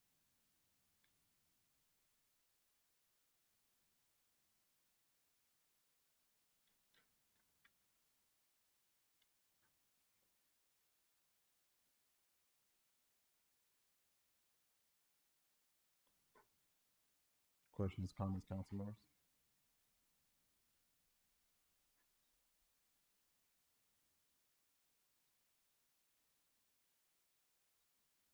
Mayor, council, I'd like to make a motion that we approve the submission of a specific use permit to permit up to 3,860 square feet of medical office and medical clinic in Manor Crossing Block A, Lot 7, being 1 acre more or less, and located at the northwest intersection of FM 973 and US Highway 290, Manor, Texas.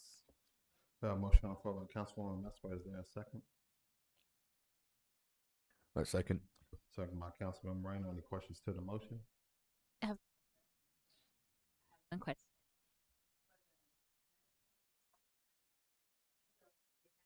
There it is.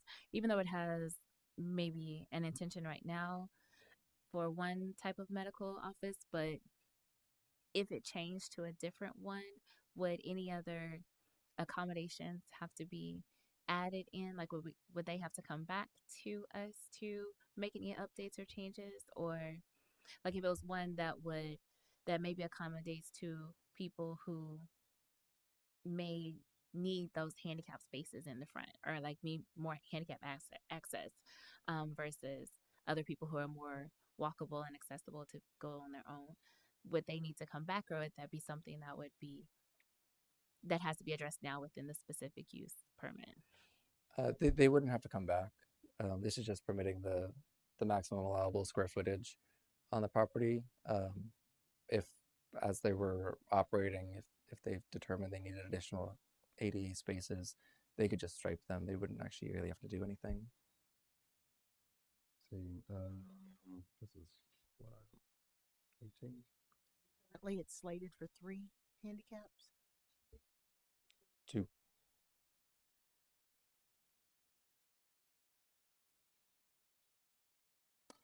Let's see, Mr. Cody. Hey, you don't have to come up. I'm just going to give you context of why we chipping away at this medical. Yes, sir. Our intention is this historically, it just goes back, back to 2019, and just kind of knowing kind of where our sweet spots in regards to sales tax are. And so there was a major focus. There was a lot of intention behind ensuring that as much of that corner in that area was sales tax driven. So that's why you hear us with the reservation. Not that because we have a legislative agenda in regards to attracting medical and health to the area. However, not really that spot. You come up if you want to talk. Yeah, come on.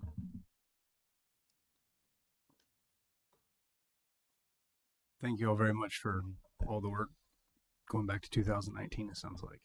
I'm Buck Cody with Endeavor Real Estate Group out of Austin, and am very familiar with not just Mainer's desire to have retail sales tax, but pretty much every municipality that we develop in. And so it's very much a recurring theme, and we're very happy in the small part we play in cities like Maynard to deliver a retail sales tax.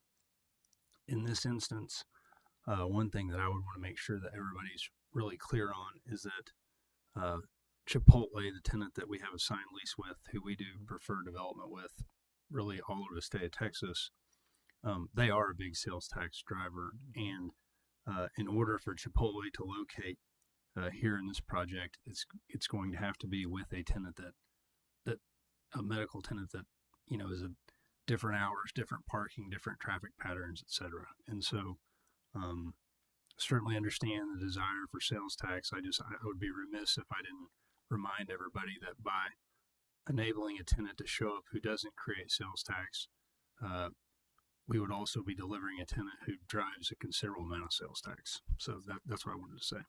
Yeah, and that's why I definitely read that. That's why I was just giving you the context of the slowness to it. Yeah. Yes, sir. I appreciate that. Thank you. And thank you for being here. Yes, sir. Any other questions or comments? No. All right. All in favor? Opposed? Motion passes. Thank you all very much. All right. Moving right along. Number 19, consideration. First reading, consideration, discussion, possible action on ordinance rezoning one lot on 4.475 acres more or less and located at 16001 East US Highway 290, Main, Texas, from agriculture to C3 heavy commercial. Yes, sir. Sure. So now the applicant is here. They do have a short presentation. I believe you did see it yesterday as well. Into the public hearing. If you'd like them to run through it again, we could, or we can just jump back into some background and discussion on it if you'd like. You can sum it up.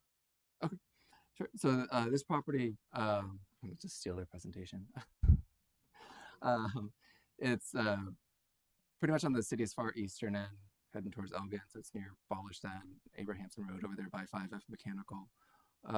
So they are requesting C3 heavy commercial, which has the most allowable uses of any of our zoning categories because it's a combination of medium commercial and light industrial. On the city's comprehensive plan, this area is commercial corridor, which does lean more into the commercial sales tax type uses, things that rely on more customers, a little more visibility. So I put forward, let's skip through that, to remove some of the more industrial uses, as well as ones that we may not want to see, which would be adult-oriented businesses, which require a specific use permit anyways, but data center, light industrial, offices, warehouse, product development services, research services, truck stop, travel center, and vehicle storage facility all tend towards the more industrial side and don't really fit well within commercial corridor, especially on 290. So if you are inclined to approve the ordinance tonight with any of these uses removed, it'll come back to you on second reading and it'll be read that way. If you look at it now, it doesn't include any of those changes. The Planning Commission, when they heard it, they did vote to approve it, but they added additional restricted uses, which include gas station full service, gas station limited, and pretty much all of the alcohol uses we have. So alcohol beverage establishment, brewery, brewery micro, brewery regional, brew pub, distillery micro, distillery regional, and liquor store. So that's the recommendation that was forwarded to you all. They felt that alcohol sales in the area around heavy machinery, equipment sales wasn't necessarily appropriate. The city, we do have restrictions on the sale of alcohol within 300 feet of a church, school, hospital, or daycare. None of those facilities exist now out there. So any of those alcohol sales would be permitted unless you all do motion to have them removed from the ordinance. Yes, I know the applicant did have some requests to keep some in. Mr. Rogers? Yeah. Come on up, sir. How you guys doing? How you doing? Good. How you doing? What kind of were y'all leaning towards in regards to the direction I was going for that? Sure, absolutely. Basically, we were looking at future sales. Like right now, we do want to bring in the heavy equipment sales, the heavy rental. That's what it is. 5 to 10 years from now, if they end up selling that building, they ended up selling that off to someone else. We wanted to make sure that it was all inclusive of what it had. We're okay with what staff recommended, especially an adult-oriented business. We certainly don't want that coming in. We go back to the list there. Sorry. The truck stop, travel center, vehicle storage facilities. Yes, we're well okay with those being taken out as well. And then on the P&Z side, the gas stations, of course, we don't want those. We didn't quite understand the alcohol beverage being taken out. We thought it might be in the future a great place for a brewery, great place for a pub. We're okay with the liquor store being taken out. It's just those few in there. The data center through the research services, like them back in there. We don't. It's not make or break the deal on this. Again, we definitely respect the staff's wishes on that. The P&Z, we respect the wishes, but the alcohol through the distillery was kind of the request to be placed back in. Council members, any questions?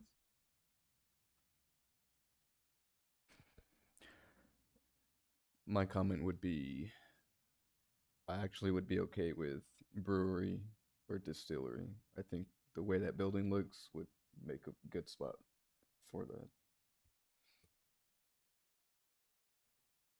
Other comments, questions?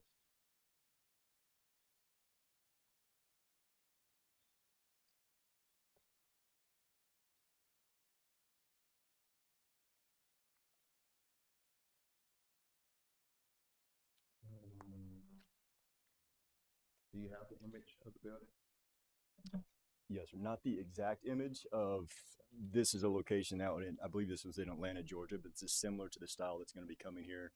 Talking to the architect today, he's working on the building elevations, but similar to this, brick in the front, metal building on the sides, and then on the sides would be the bays. I'm sorry, the front is the metal building with the brick facade, and then on the sides we've got the bays. So as you're passing along 290, this is what you would see as you're approaching the sides. This is what we'd see. So I kind of agree. It'd be great for a little, raise those doors up, a little place to hang out, a little brewery, distillery, but your discretion.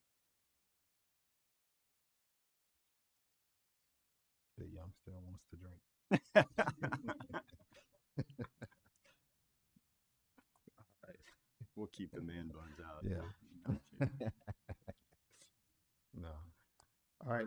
We'll entertain the motion, and then I guess in your motion you can keep those conditions or take out the conditions.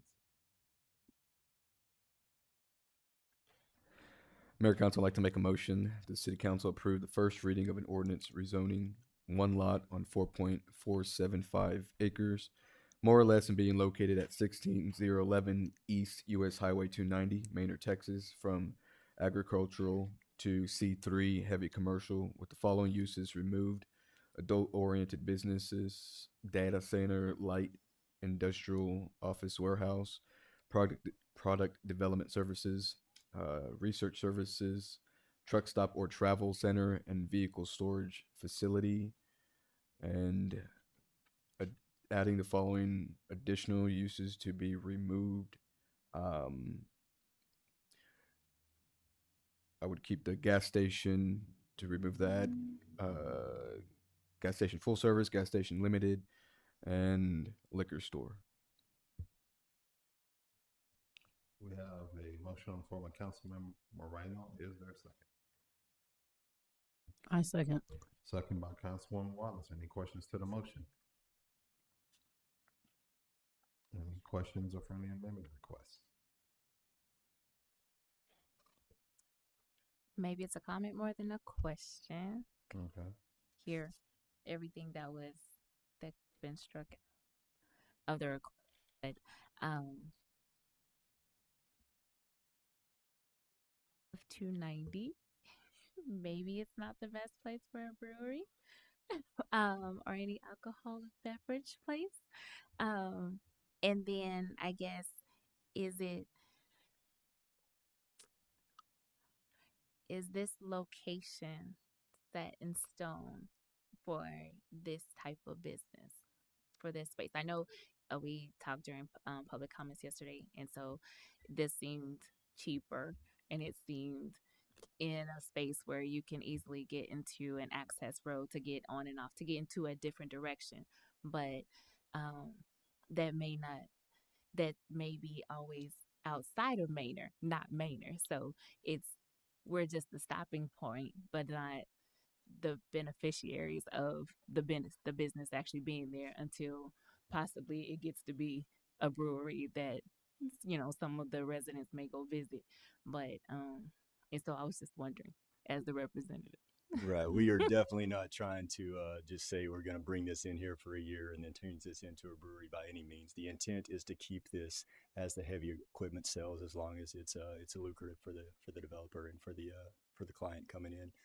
They did choose this place because it is in Manor. It is in Elgin, where a lot of construction is going on, a lot of development's happening.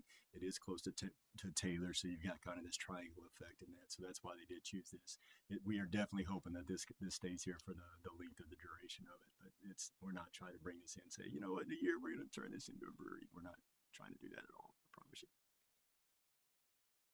And to address your question with the traffic, there's no left turn that can be made out of onto 290, so it would have to be a right turn. It's a joint use access with the neighbor next door, so it's got to be a 45-foot wide drive aisle that attaches to TxDOT. So there is no left turn lane for safety reasons. Thank you, because when it said that you also did repairs, that means it's going to be a large truck with another large truck on top of it, moving it there. So yes, ma'am. And that definitely moves slow. We've had that discussion with TxDOT as well, how we've got to be over in that shoulder, and that was one of the things that they brought up as well, and so we're addressing that. Of course. Other questions? Yes, ma'am. Aaron, in your removal, did it include the alcohol beverage establishment? No, he didn't say that. Did you want to ask him about that?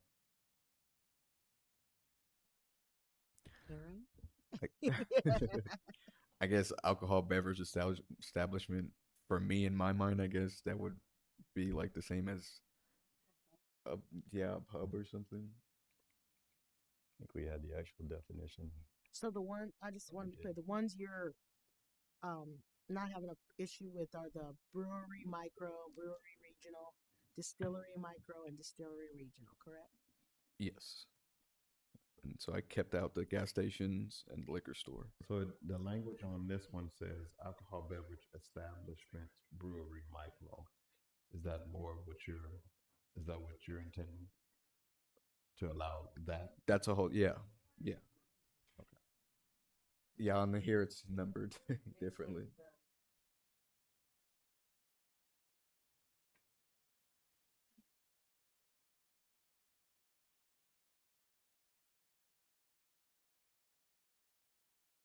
Okay. Other questions? Did that answer it? Okay. Being none, all in favor? Opposed? Motion passes. Thank you, guys. Sir. Appreciate it. All right. Consideration, discussion, and possible action on a license agreement for the New Haven development. Sure. So this license agreement is similar to, or it does follow the city's template. For the the PUD for New Haven, it included regional trails, certain park amenities, landscaping along the collector road right of way, and through the development agreement, those improvements are maintained by the HOA. And so through this license agreement, because the parks, if they're conveyed to the city and it's city property, but with the HOA maintenance, this license agreement is what is the mechanism that allows the HOA and requires the HOA to maintain those facilities. And then similarly with the landscaping along the right of way, there are landscape lots, but it does allow them flexibility if some of the trees need to be in the right of way or if it works better that way for them. This license agreement covers those as well. So any landscaping and irrigation within the city's right of way would also be maintained by the HOA. Okay. Questions, comments, or motion?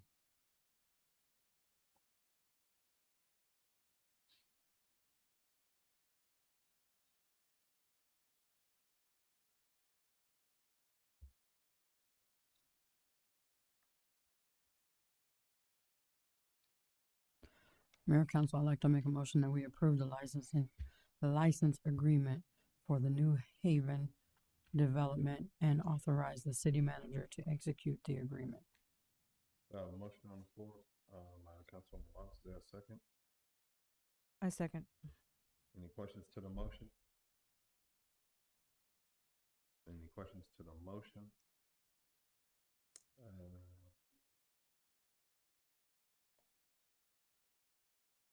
In the park areas.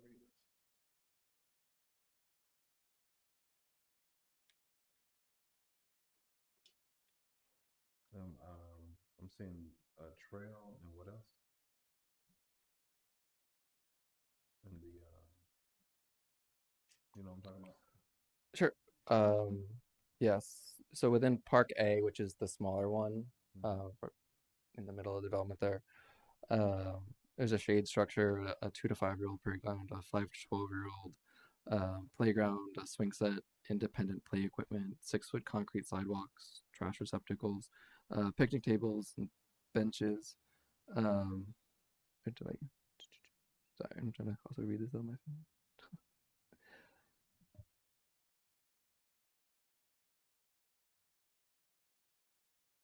Okay, sorry. And then within Park B is 8-foot concrete trails, 6-foot concrete trails, gazebos, benches, and trash receptacles, and then there's also the regional trail. So again, that was all what was required through the PUD, to their zoning.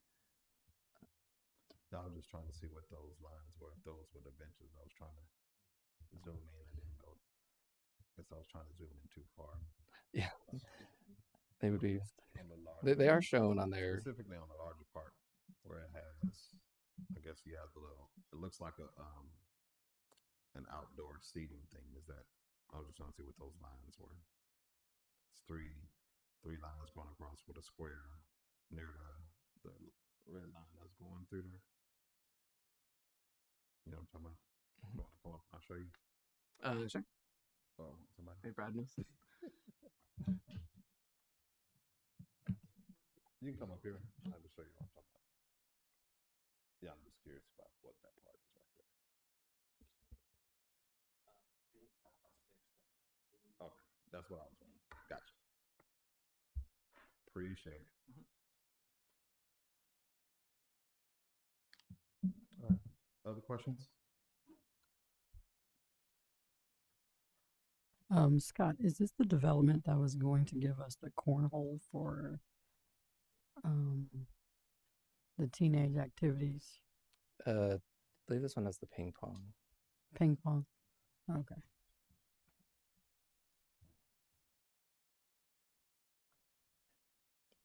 Is this the place that requires detention or retention pond space because it has that layer during the park and in the floodplains? So I mean, all developments require detention unless they can show that early release is more beneficial. So this one is right on the creek, on Wilbarger Creek. So there might be some detention along there, and they do handle the drainage as it goes through their property to the floodplain. A lot of it flows off, like, not on anyone else's property, the way the property slopes. On the western side there, where the lines are all jagged, that's Wilbarger Creek. And so the property drains away from, the school that's over there, and everything drains backwards, or away from the developments to the creek.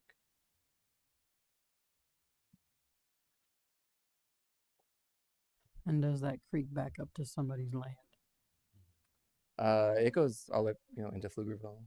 It's So up and down. possible flooding could happen on somebody's property. Not, and they're required under, so we followed Austin's drainage criteria manual, which says you have to detain your water, and you can't release it in a higher or faster concentration than pre-development. But we have projects that, due to their proximity to floodplains and creeks, and given that Manor is actually at the southern end of all of the drainage basins, if you like it, but we are pretty close to the Colorado, and our creeks go pretty far north, and so we've had projects like the Whole Foods development, Los Entradas, all of which are on Gilliland Creek, demonstrate through engineered studies that early release is more beneficial, in which case they don't detain, because the way the theory and the engineering works is if you detain the water, but then all the water from the upper part of the watershed comes down, if you're releasing your water at the same time while the water's coming down, then you end up with a lot of water in the floodplain in the creeks as it heads further downstream. And so through early release, it basically gets Manor's water out of the way for all of Pflugerville's water to come through. Because if you end up over detaining or detaining too much, then you back it up. But this property, I don't believe it's an early release.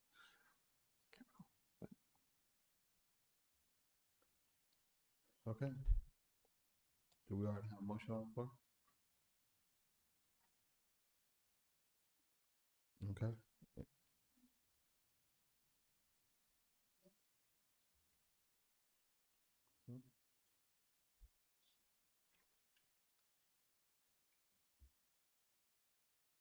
Y'all saying we didn't? Yeah, I thought we did. That was a mess one.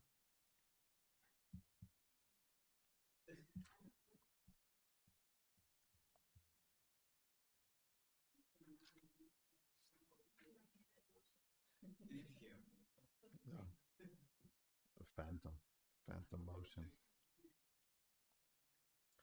Just redo it.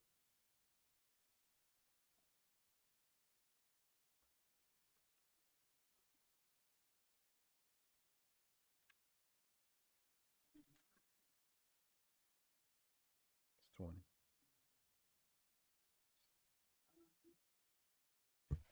I'd like to make a motion that we approve the license agreement for the New Haven development and authorize the city manager to execute the agreement. We did. We're helping them out this time. And then it was seconded by I second. Councilwoman Vasquez.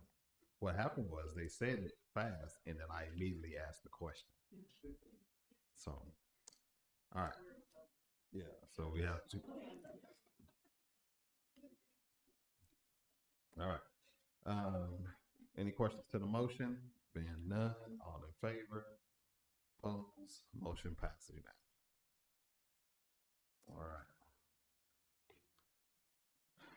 21, consideration, discussion, possible action on subdivision concept for 325 lots on 113.415 acres more or less, and being located at the intersection of FM 973 and Old Manor Taylor Road, Manor, Texas. So this item, there's representative here who can do the presentation again for y'all. It's the same as yesterday. I can run through it too. So this property, it is just north of Shadow Glen. So it's 309 residential lots, a commercial lot, and then parkland and open space and drainage lots. It includes per our thoroughfare plan, the extension of Silent Falls Way through the development as an unloaded collector, which connects into Monarch Ranch, which then connects to Greg Lane and further north through New Haven, and eventually up to Mustang Valley. It also includes Commercial on the frontage. yeah, commercial on the front edge, and the parkland, which was what this presentation was spoken about. So I'm stealing Rachel's presentation, but again, it had the main park in the middle there, where they're trying to activate so the detention area with some trails, and again, as the PUD included some of the required park amenities, so those are in there, and they're following their vegetable theme. And then phase 2 includes a dog park area, and then sorry, part of the PUD was a flashing beacon for the crosswalk, because it's at an intersection, but it crosses the collector road, so to help people as they're traversing through the park areas, because their parks do connect up to Monarch Ranch, so it makes it a little bit of a bigger park area as well. So as those residents and visitors who are in the area, if they move around, it just makes for a safer crossing. And then they have a third pocket park in the back with some street parking, and this park connects into the regional trail park, just jumping around in the back where that regional trail will connect into Shadow Glen's trail system, and then again, it goes further north into Monarch Ranch, and then New Haven across Greg Lane. Yes, so this is their concept plan. So the Planning Commission has approved it, so we are recommending approval. Our engineers have also approved it.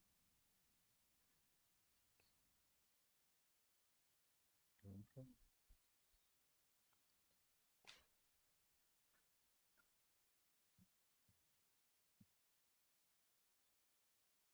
Questions, comments?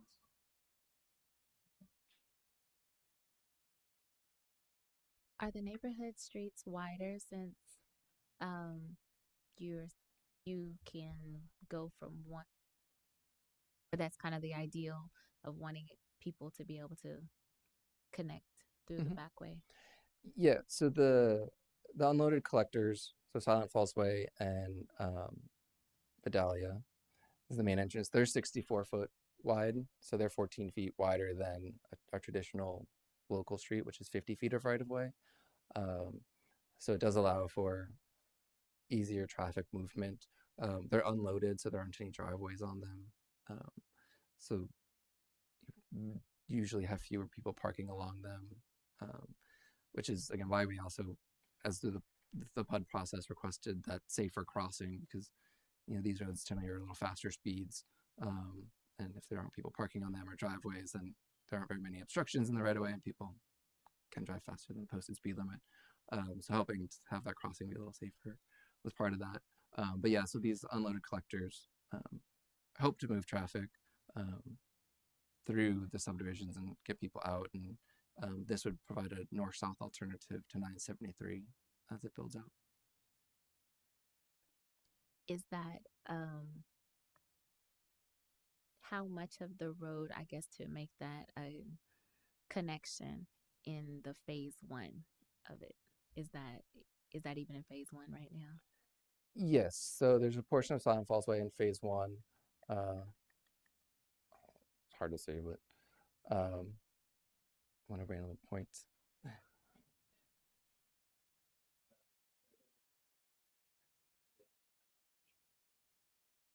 Slightly more than half of it, but then in phase 2 is the other portion. And then similarly in Monarch Ranch, their portion of it is in their phase 2. But that subdivision is already pretty far along on phase 1, so.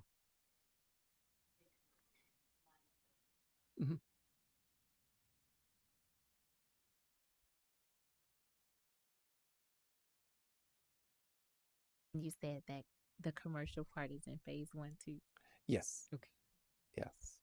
As Rachel mentioned yesterday, in phase 1, they'll stub out the water, wastewater, and the storm sewers to the lot, so it's primed for development.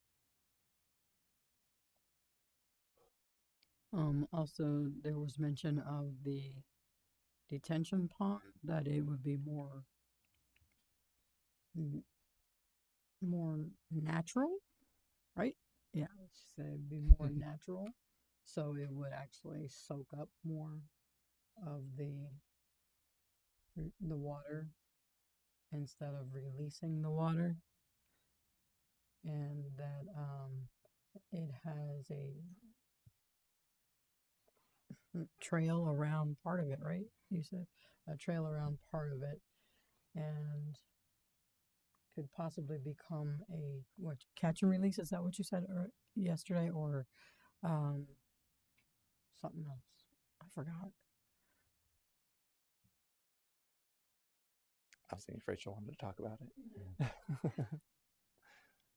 You said that there would be a possibility of it becoming something else or putting something else out there yesterday. Come on up.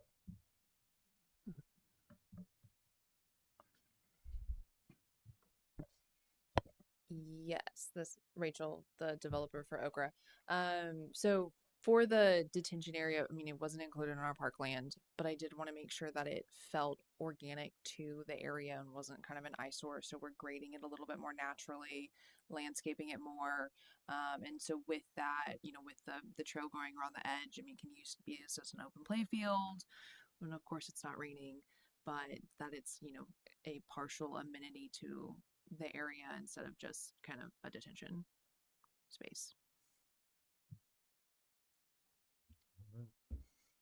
Other questions? Motion? Mayor Council, I'd like to make a motion that we approve its subdivision concept you. plan Oh, sorry, go ahead. for 325 on 113.415 acres, more or less, and being located at the intersection of North FM 973 and Old Maynard Taylor Road, Maynard, Texas. I have a motion on the floor by Councilman Moreno. Is there a second? I second. Second by Councilwoman Mesquite. Any questions to the motion? Any questions to the motion? Being none, all in favor? Opposed? Motion passes. Number 22, consideration, discussion, possible action on development agreement for 14704 U.S. Highway 290 development located at 14704 U.S. Highway 290. Sure. So this development agreement, it's for a 52-acre tract that's just past Kimbrough and 290. There's a majority of it that's floodplain, but I think about 10 acres of it is outside the floodplain, and there's been some fill work that's been happening there. So this development agreement includes a concurrent subdivision review. So they're intending to plat it into a couple different commercial lots. And so through concurrent subdivision review, they can do that faster because they can submit all of their plans together and, we'll approve them in order, but it helps get their lots on the market a little faster. But then in exchange for that, it includes building standards from the city that we otherwise couldn't regulate, including masonry requirements. And then it also includes, they're going to be transferring out of Manville's water service area and into the city's water.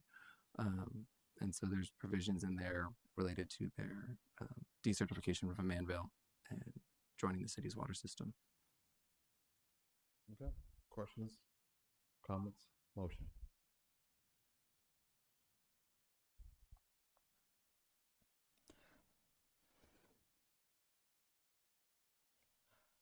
Mayor Council, I'd like to make a motion that we approve a development agreement for 14704 U.S. Highway 290 development located at 14704 U.S. Highway 290. A motion on the floor by Councilwoman Wallace. Is there a second? I second. Second by Councilwoman Mesquite. Any questions to the motion? Questions to the motion? I have a question. Yes, Is this ma'am. all in the same commercial corridor that was mentioned before? Yes. Mm-hmm.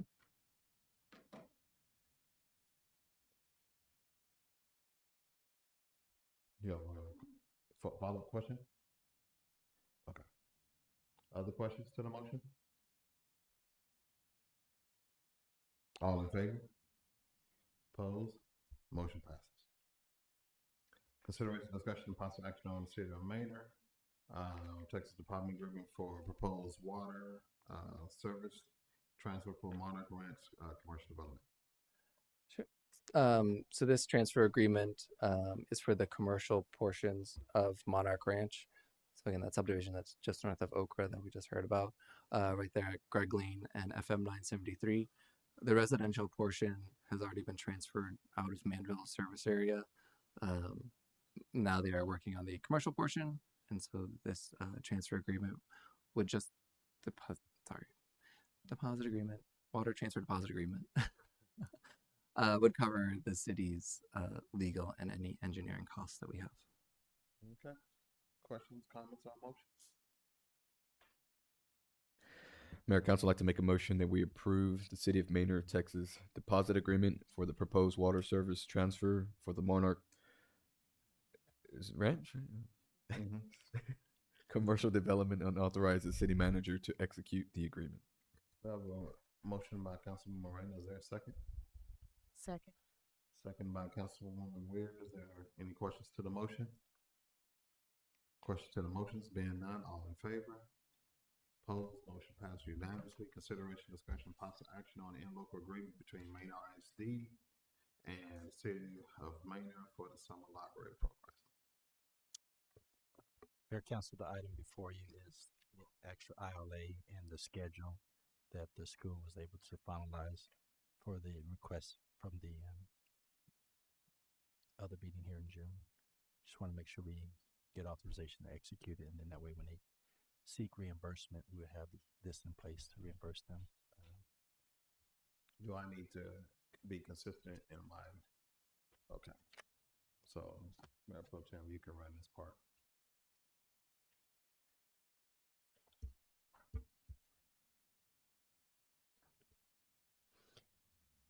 Do I have a motion on the floor?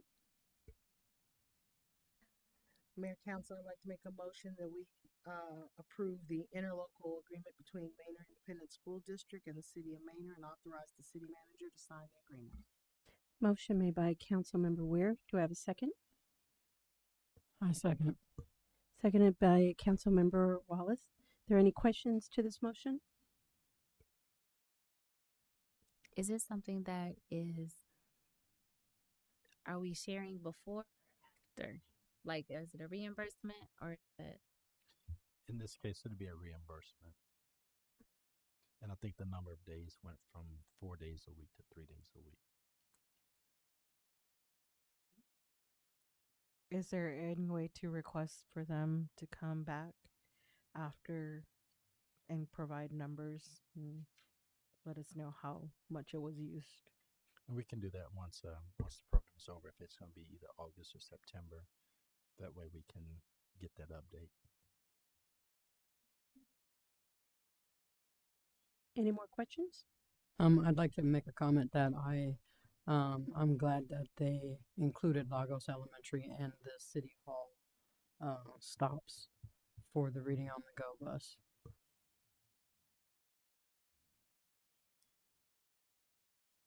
Any more questions? There being none, all in favor? Opposed? Motion passes. Thank you, My Mayor pleasure. Pro Tem. My pleasure. All right. Move right along, number 25. Consideration, discussion, and possible action on a sub-grant award for the Hazard Mitigation Grant HMGP 4485 Texas COVID-19 pandemic. Mayor Council, again, this item is brought before you to let you know that the generators that the staff had submitted dating back to 2021, leading into 2022, we were able to secure funding. It went from one funding to the Texas COVID pandemic funding, and so that's why we were able to. It took us a little bit of time, but we were persistent in all the changes internally. We had to keep updating the forms, and so with this, we'll be able to get 2 generators for the police department and for City Hall. So if there's ever a situation, we will have a consistent power. Are they transferable? They could be, yes, sir. Or should I say, will we make them transferable? So, yeah, I think the goal is once the pad is set next to the power supply, if this building's still going to be in use for city, that's one thing. But any other facility, PD that moved, we would make sure either I think with part of the design or part of the reuse, we would have a use for that generator. Questions, comments, or motion? Mayor Council, I'd like to make a motion that we accept a sub-grant award for the Hazard Mitigation Grant Program, HMGP 4485, Texas COVID-19 Pandemic, and authorize the city manager to execute the award letter. We have a motion on the floor by Councilmember Rayner. Is there a second? I second. Second by Councilwoman Wallace. Any questions to the motion? Being none, all in favor? Opposed? Motion passes unanimously. Executive session, the city council now convened to executive session pursuant to the provisions of chapter 551 Texas Government Code in accordance with authority contained in section 551.071, section 551.072 Texas Government Code, and section 1.05 Texas Disciplinary Rules for Professional Conduct, consult with legal counsel, and delivering real purchase of real property, section 551.071 Texas Government Code, section 1.05 Texas Disciplinary Rules of Professional Conduct, consult with legal counsel regarding Charlotte Glen PUD. Texas 551.071 Texas Government Code, section 1.05 Texas Disciplinary Rules for Professional Conduct, consult with legal counsel regarding subdivision drainage improvements, and section 551.071 Texas Government Code, section 1.05 Texas Disciplinary Rules for Professional Conduct, consult with legal counsel regarding the DAPA project.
City Council will now reconvene to open session pursuant to the provisions of Chapter 551, Texas Government Code, and take action if any items are discussed during closed executive session. There are no items to discuss. This meeting is adjourned at 10:39 p.m.